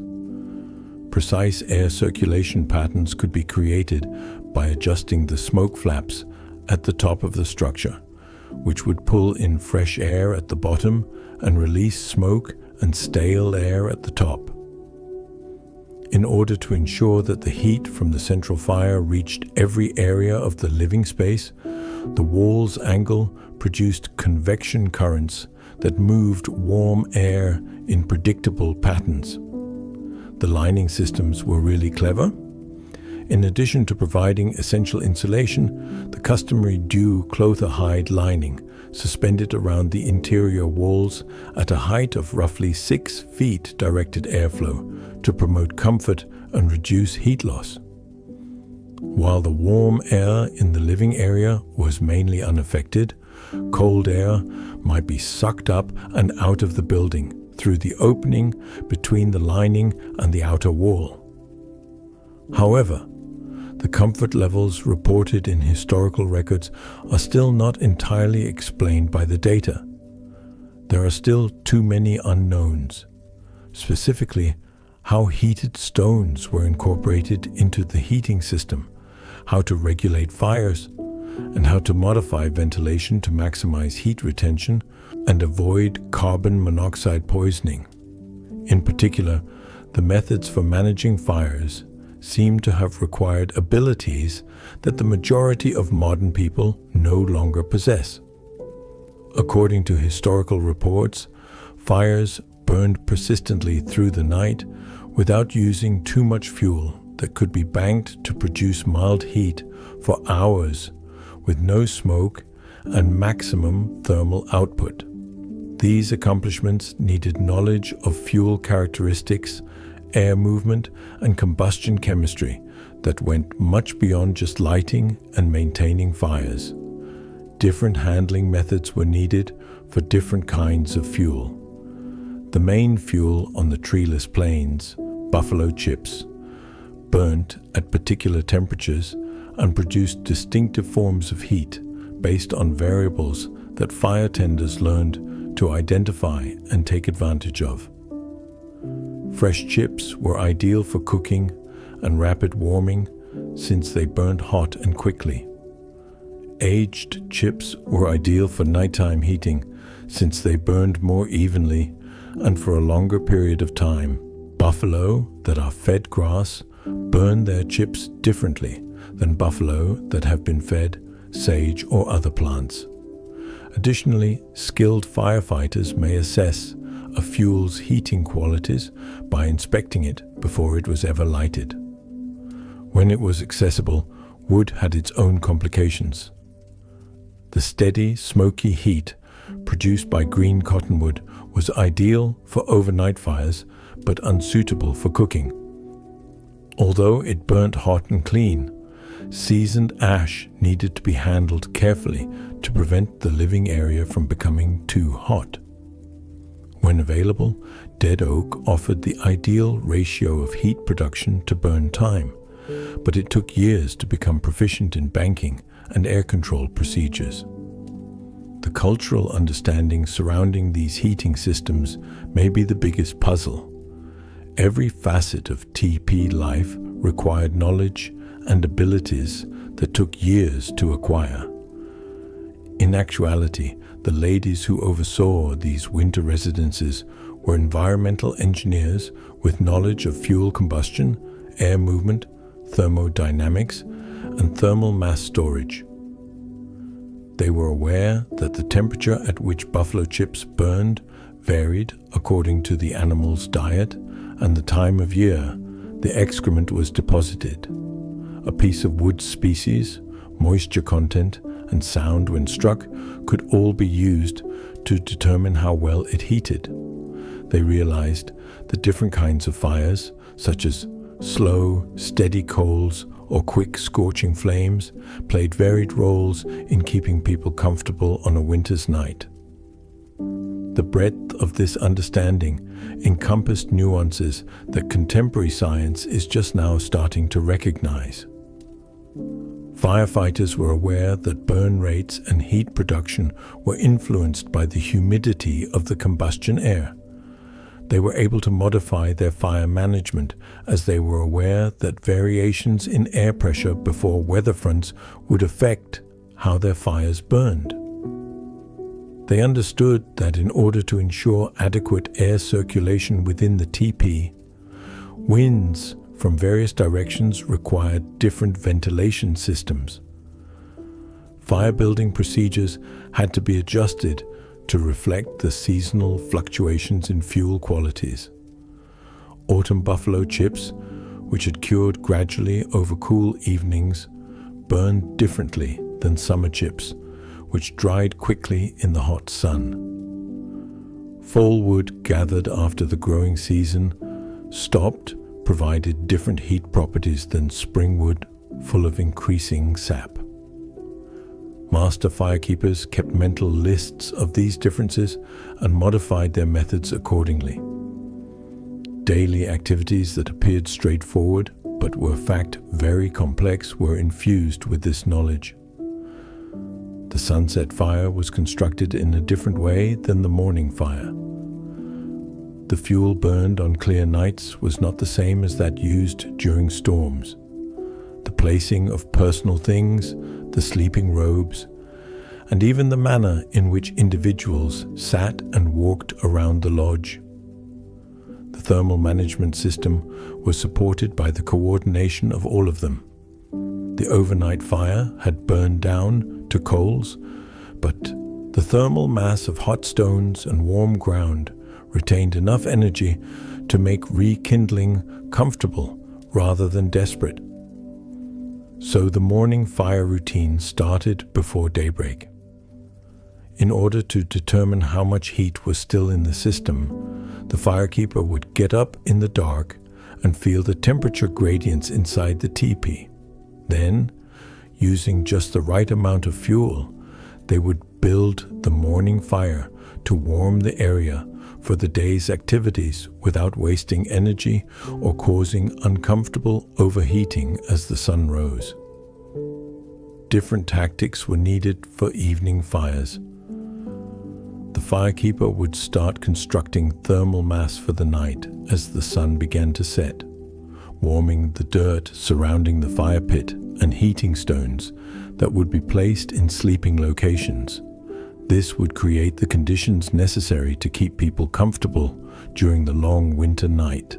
Although the evening fire burned longer and hotter than the morning fire, it was controlled with an eye on the shift to nocturnal heating, when coals would replace flames and families would be kept warm until daybreak by the radiant heat from heated materials.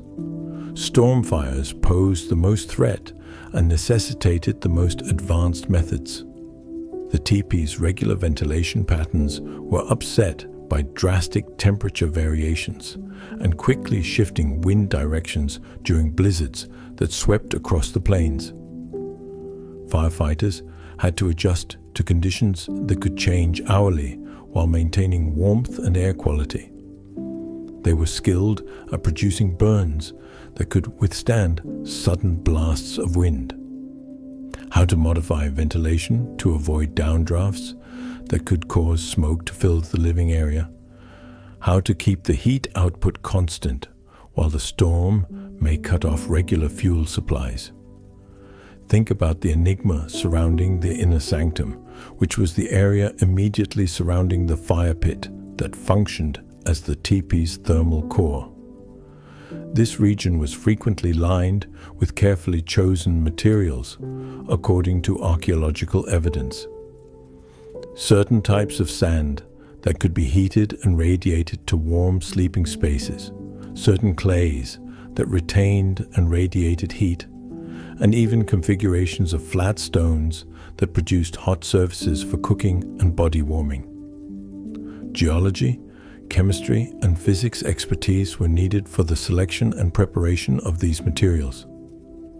In order to absorb and release heat at rates that matched the entire thermal management system, the clays had to be able to expand and contract with cycles of heating and cooling without cracking. To minimize cracking and enhance insulating qualities, some clays were combined with organic elements, such as dried grass or animal hair. Because of their thermal characteristics and ability to withstand repeated heating, the sands utilized in fire regions were selected.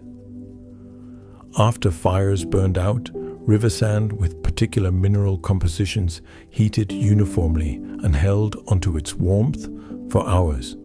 When available, volcanic sands offered better heat retention, but needed specialized handling methods. To improve their thermal performance, some sands were combined with powdered charcoal or other substances. The heating system used the flat stones placed around fire zones for a variety of purposes. During active burning, they took in heat, which they then radiated for hours. They made it possible to prepare meals on hygienic, warm surfaces long after flames had extinguished. During the coldest hours of the night, they could be heated and then transported to sleeping quarters, delivering focused thermal energy to the areas that needed it most. Intricate windcreens and baffles built inside the tipi to precisely direct airflow are described in certain tales. These interior structures, which were constructed from timber frames and hides, could be modified to send hot air where it was most required and to divert cold air away from sleeping quarters. The teepee evolved from a simple shelter to a highly advanced temperature control system, run by individuals who had a natural understanding of how it worked. The windscreens were more than just draft-blocking devices. In order to route warm air in particular directions and keep cold air from collecting in sleeping regions, they produced pressure differentials that strengthened the teepee's natural convection currents. As the wind direction changed and the occupants' heating needs changed in response to their activities and the outside temperature, the screens could be altered throughout the day. Together with the teepee's inherent aerodynamics, the internal baffles produced microclimates inside the one living area. For tasks requiring heat, such as preparing food, creating tools, and socializing, areas close to the fire could be maintained warmer. Sleeping spaces might be kept at varying temperatures to accommodate various family members, with cooler spaces for active people and warmer zones for young children and the elderly. When you take into account the seasonal fluctuations in these systems, the enigma becomes much more complex. Although summer teepees and winter lodges were built and maintained differently, the switch between the two was smooth. In order to give comfort throughout a temperature range of more than 100 degrees, the same physical structure could be altered by modifications in lining, ventilation, fire management, and internal organization. This flexibility implies a degree of environmental engineering that contradicts contemporary beliefs about antiquated technology. The teepee heating system was both complex enough to sustain human life in circumstances that would defeat the majority of modern heating systems, yet easy enough for children to operate. The summer setup prioritized ventilation and cooling. As the wind blew up through the smoke hole and beneath the walls, the teepee's bottom could be opened to generate natural air cooling. To promote air circulation, the liner systems that served as insulation during the winter might be taken out or rearranged. The focus of fire management changed from producing heat to cooking and lighting, with methods designed to produce the least amount of heat possible rather than the most warmth. In addition to physical adjustments, the lodge's daily schedules, fire safety procedures, and social structures had to shift as the seasons changed. Heating systems that had been inactive during the warm months needed to be tested and repaired as part of spring setup. In order to prepare for fall, it was necessary to collect and prepare heating materials, inspect stone caches for degradation or cracking, and make sure that every part of the winter heating system was ready for the long, cold months. How this knowledge was passed down through the generations without written records, technical manuals, or official training, however, is arguably the biggest mystery. Young kids picked up knowledge by observation, slow engagement, and the accumulation of discrete experiences that led to a more thorough understanding. Principles of combustion chemistry were also imparted when a grandma taught her granddaughter how to bank a fire. Thermal dynamics was being taught by a father instructing his son on stone placement. The ability to perceive small cues and react properly was a result of both intuition and hands-on knowledge. It was embodied wisdom that linked profound comprehension of natural processes to human survival, the type of information that is respected by current science, but difficult to measure or keep. As soon as they could safely approach the fire pit, kids started learning the fundamentals of heat and fire management. They gained knowledge by observing, by being given the opportunity to assist with basic chores, and by progressively assuming greater responsibility as their comprehension grew. As they learned to differentiate between various materials and their burning characteristics, a 5-year-old may assist in gathering fuel. For brief periods of time, a 10-year-old might be trusted to tend a fire, understanding the tiny indicators that a fire needed additional air or fuel. Instead of being codified into classes, the instruction was incorporated into everyday life.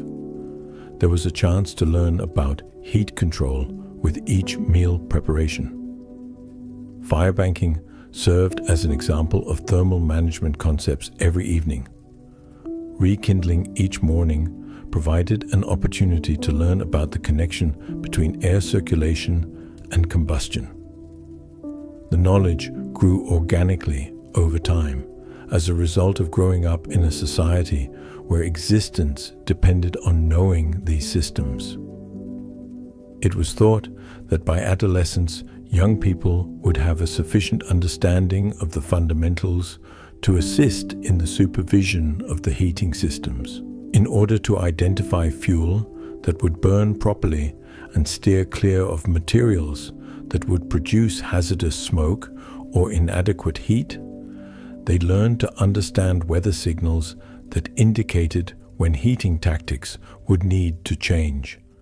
They started to comprehend the social implications of managing fires, how the heating demands of various family members varied, how the fire provided both bodily warmth and the focal point of social life. The wisdom of master firekeepers, who were typically women with decades of experience overseeing these systems, extended well beyond simple technique. They knew how to adjust heating techniques for old or ill family members who might require particular thermal care. They could forecast fuel demands weeks in advance, and they understood the connection between weather patterns and heating requirements. The society valued and acknowledged this knowledge, and master firekeepers frequently advised younger families establishing their own homes. Understanding the spiritual aspects of heat and fire was another aspect of the knowledge. Fire was viewed as a living power that needed to be treated with care and respect. The heating systems were sacred technologies that linked human societies to the natural environment, not just mechanical devices. Ritual components of the everyday fire-tending process promoted appropriate attitudes toward the forces that supported life. You start to realize that you're not merely discovering relics as you squat in the prairie grass and brush dirt away from stones that once kept households warm during harsh winters. You're just scratching the surface of a puzzle that involves material science, engineering, meteorology, and human inventiveness that has been honed over thousands of years. In the gaps between what can be measured and what can only be experienced, the stones keep their secrets patiently and silently. The solution to how humans stayed warm in buildings that appeared too basic to function can be found somewhere in their arrangement, in the patterns of dirt stained by fire, or in the minute changes made to the landscape that produced ideal thermal conditions. A portion of the story is revealed by each stone. This one, round and smooth, describes how it was carefully chosen from a riverbed, how its density and weight were examined by hands, and how it was heated hundreds of times during its years of service by fires. That one, which shattered but remained exactly inside the ring, is proof of heating and cooling cycles spanning decades of winters and thermal loads that would be difficult for contemporary materials. Underneath your trowel, the most scorched ground bears witness to itself. The discoloration patterns show where the thermal management system concentrated its energy for optimal efficiency, where heated stones were positioned to warm sleeping spaces, and where flames burned hot and smoldered gently. Traces of the organic elements that improved the heating system, the fats used to treat heating stones, the plant materials combined with clay linings, and the charcoal that produced consistent, uniform heat could all be found through chemical analysis. The true mystery, though, may not be how they accomplished it, but rather how knowledge, so vital to human survival, could be so well suited to its surroundings that it left virtually little evidence for examination by future generations. The tepi heating system seemed to have vanished into the landscape itself, leaving only faint allusions in the recollections of the last individuals who were able to decipher the language of stones, fire, and wind. It was so effective, efficient, and organic. Archaeologically speaking, the system's effectiveness might have been its undoing. Perfectly functioning technology typically leave less of an impact than malfunctioning ones. Families survived harsh winters thanks to heating systems that performed so effectively that they didn't need any waste, excess, or redundancy that might be preserved in the archaeological record. Over the course of millennia, they were perfected to operate with such accuracy that there was little evidence left for future investigators. They used precisely the energy required and no more to heat precisely the spaces required and no others. As you work, the temperature starts to decrease as the sun sets behind you.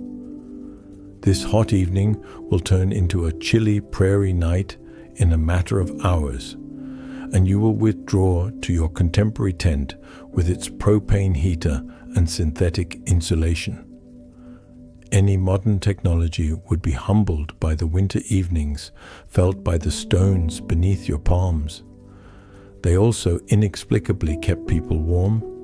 You gather your tools and notes as night falls and the first stars rise over the Montana grassland, knowing that tomorrow will bring more precise excavation, measurements, and inquiries. However, you realize that you have spent the day in the midst of a mystery that might never be entirely resolved as you zip yourself into your sleeping bag and listen to the breeze in the grass tonight.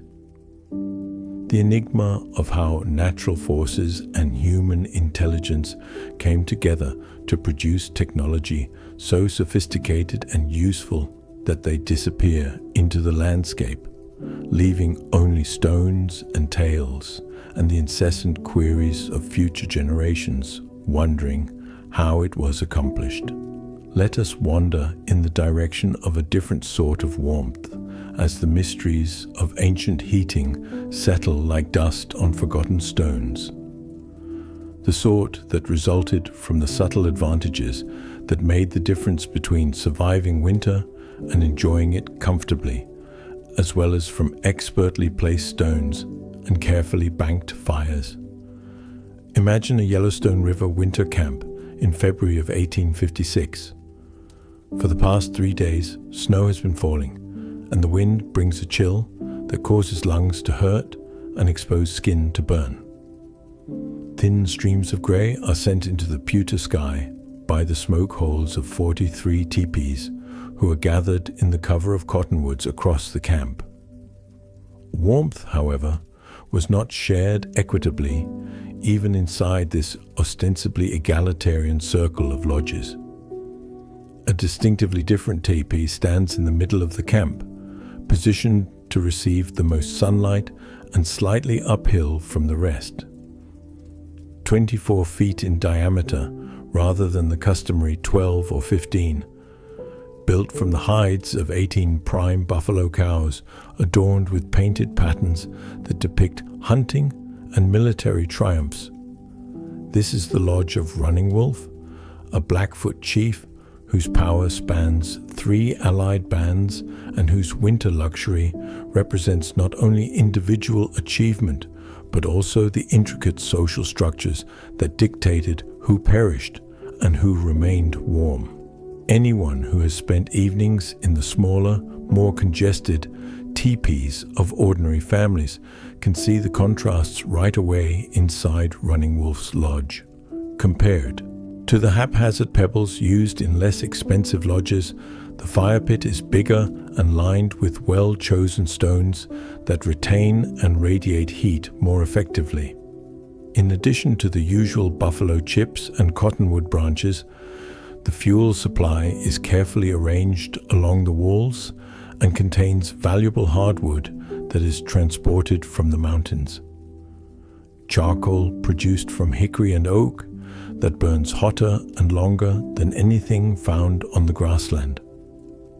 The hierarchy that winter reveals in ways that summer plenty tends to hide is reflected in the social geography of the lodge. Wearing a robe made from the hide of a white buffalo, which is so uncommon and revered that its mere presence produces psychological warmth as much as physical heat. Running Wolf sits in the position of honor immediately across from the entrance. His wife, a woman with 2 bears, is wearing a garment embellished with elk fangs. Every tooth signifies a hunt that was successful. Every hunt symbolizes meat donated to families who might otherwise go without food. However, neither the fire's size nor the ornaments are the most noticeable differences. Running Wolf's winter comfort is a result of the labor of many people. The tasks of remaining warm, gathering fuel, tending fires, cooking, and maintaining equipment are divided among 6 to 8 individuals in a normal family lodge. Dozens more contribute to the chief's lodge in addition to those 8. Throughout the day, young men from Running Wolf supporting families show up bearing gifts of firewood, having driven miles to locate the best fuel. Prepared food is brought by women from households whose survival depends on the chief's generosity during earlier difficult times. Marrow fat from the richest bones, herbal drinks created from plants that most families have already eaten, and pemmican made from the finest berries. Therefore, the warmth in Running Wolf's lodge symbolizes not just the heat produced by a properly tended fire, but also the collective effort of a whole community directed toward assisting its leaders. This is a sophisticated system of social insurance that guarantees the survival of knowledge, authority, and decision-making ability through the season when death comes most easily. It is not just luxury, though it is undoubtedly luxury. Think about what occurs on a night when the temperature falls to 40 degrees below zero and the wind intensifies to a howl that may blow the lodges to pieces. Families were gathered close in the communal teepee, carefully burning their fuel supplies to make every buffalo chip last as long as possible. They were aware that they might not wake up in the morning if their fire went out during the night. The fire, however, burned strong and steady all night long in Running Wolf's lodge. In order to prevent the chief and his family from ever feeling the bone-deep cold that seeps through inferior shelters, young men alternately tend to the fires. The warmth is psychological as well as bodily. While others enjoy the security that comes from forming an alliance with someone whose survival is valued by the community, Running Wolf rests easy, knowing that his comfort is maintained by others. Whole social networks are included in this system of unequal warmth, which goes beyond individual lodges. The lodges of his closest associates, war leaders, and most accomplished hunters are situated around Running Wolf's central teepee, allowing them to partake in the microclimate produced by the chief's larger fire and superior fuel supply. In the coziness of the chief's lodge, these linked households smoke pre-dried buffalo chips, utilize tools that have been maintained and honed by skilled artisans who frequently eat due to Running Wolf's effective leadership, sleep beneath robes smeared with oils and fats that are beyond the means of lower-class families.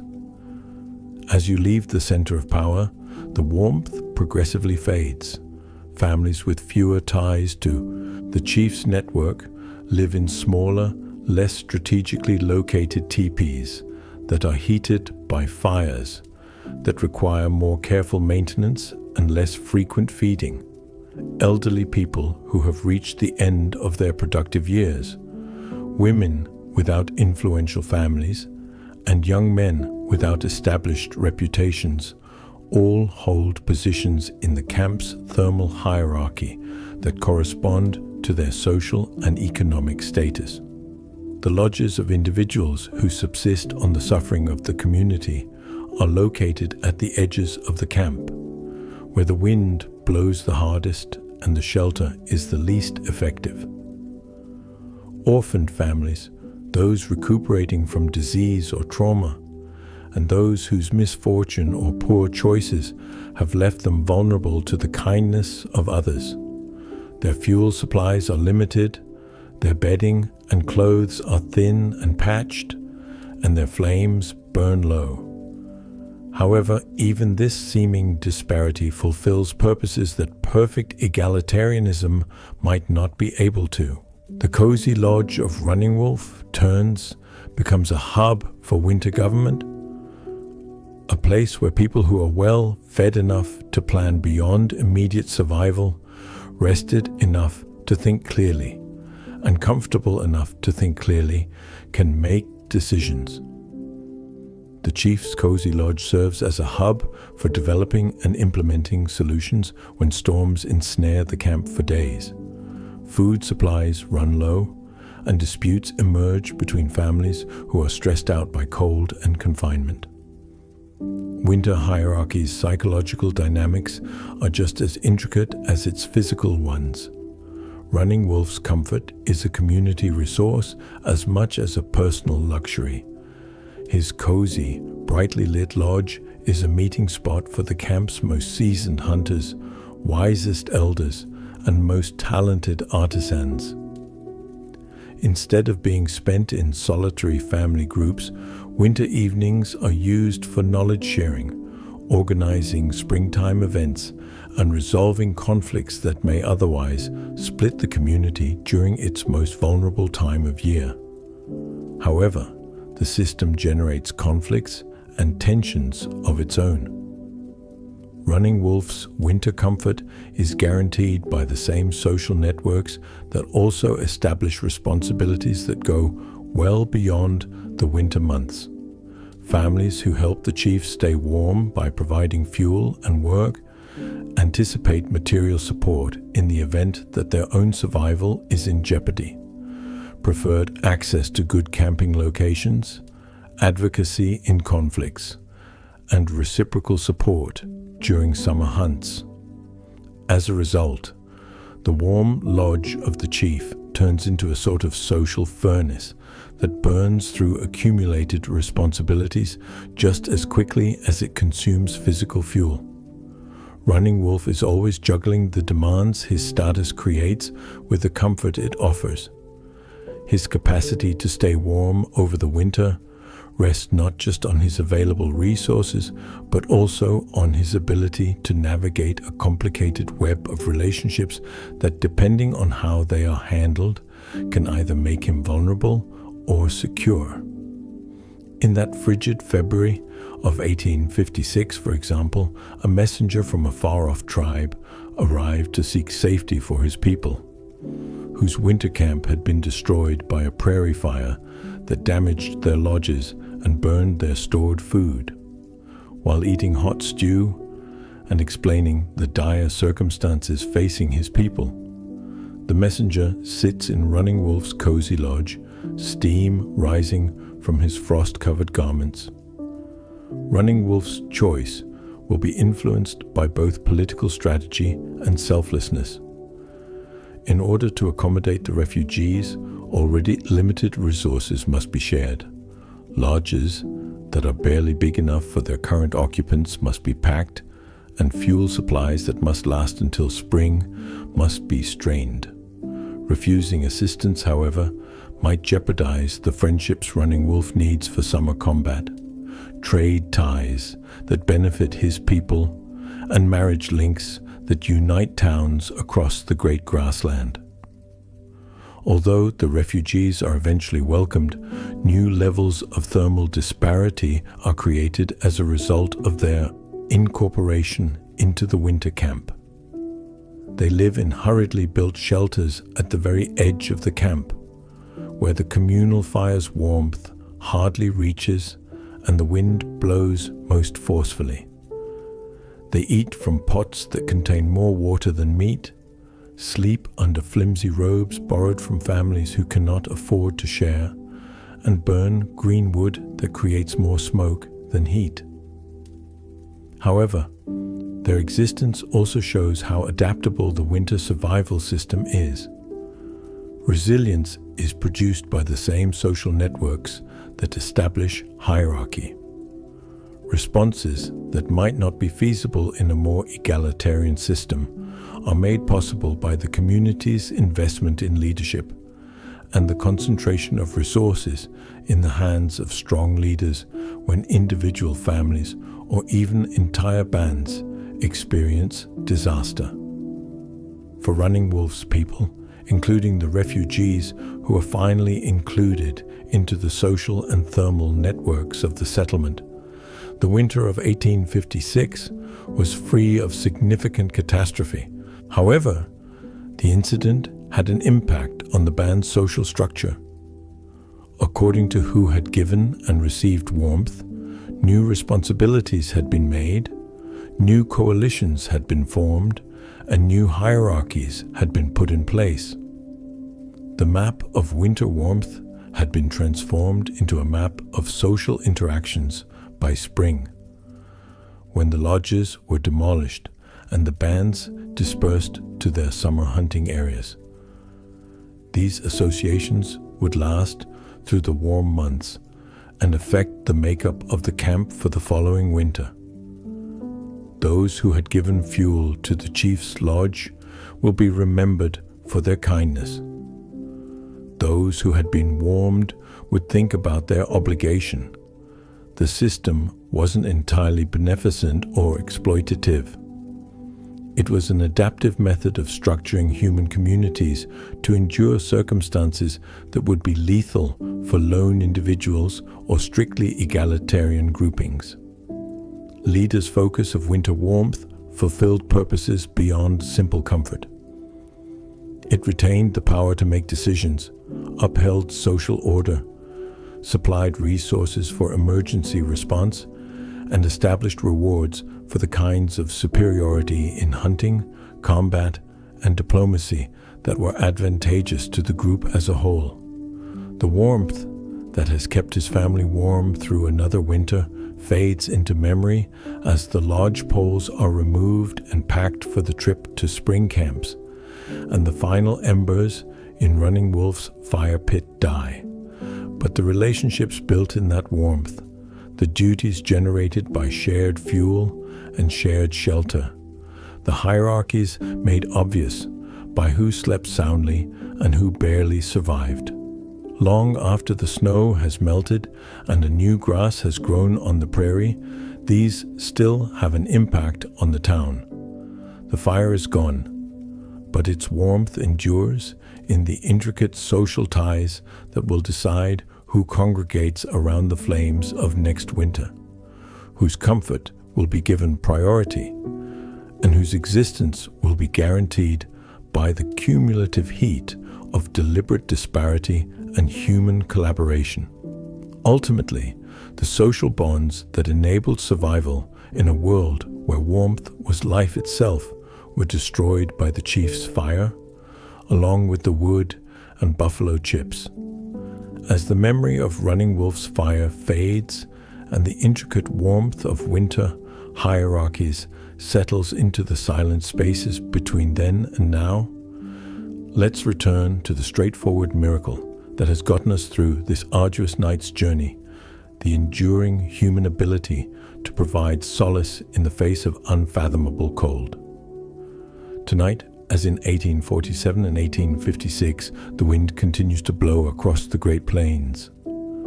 In all those endless winters, when wisdom handed down through the centuries like the most valuable inheritance and knowledge in worn hands were essential to survival.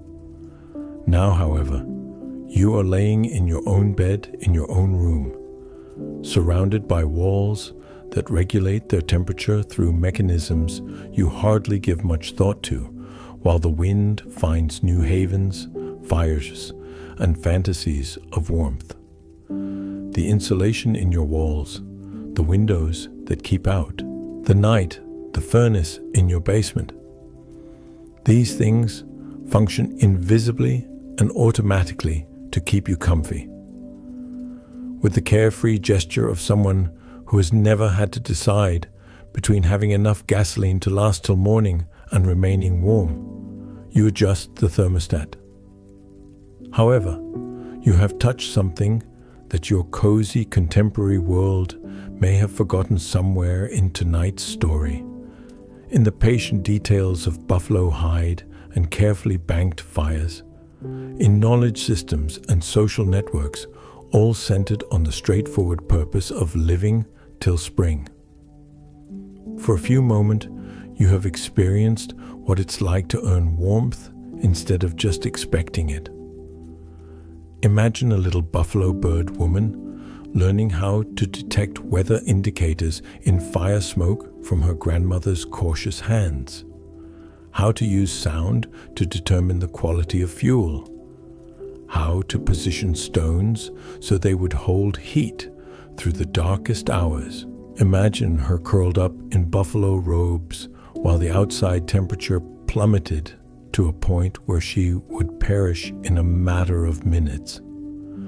Maintained alive not by machines, but by knowledge, not by technology, but by the collective wisdom of people who were so familiar with their surroundings that survival turned into a kind of art. Consider the archaeological enigma of those heating systems, which were more advanced than we could ever fully recreate and more effective than our measurements could account for. Evidence of engineering principles that current science is still attempting to comprehend can be found somewhere in the pattern of fire-stained stones and precisely placed lodge circles. Those prehistoric people were not savage huddlers trying to survive the cold. They were environmental engineers with such sophisticated knowledge of air circulation, thermodynamics, and thermal mass storage that there was little anything left for us to learn. And imagine a wolf running in his cozy lodge, surrounded by intricate webs of reciprocity and duty that transformed personal survival into collective fortitude. His comfort came from social infrastructure rather than self-serving luxury. In addition to being a personal perk, his cozy fire served as the focal point of the camp's survival plan. In that austere world, even inequality served the greater good of preserving knowledge, sustaining leadership, and preserving communities throughout potentially devastating seasons. All of these tales, the everyday hardship, the wisdom that has been kept, the enigmatic technology, the intricate social structure, point to a single straightforward reality that is occasionally hidden by contemporary comfort. Warmth is not a given. Comfort is not a given. It takes knowledge, effort, teamwork, and respect for the forces that surround us to be able to sleep soundly through a cold night. Our climate-controlled world has mostly forgotten what the folks who slept warm in teepees understood. Working with natural forces rather than against them provides that comfort.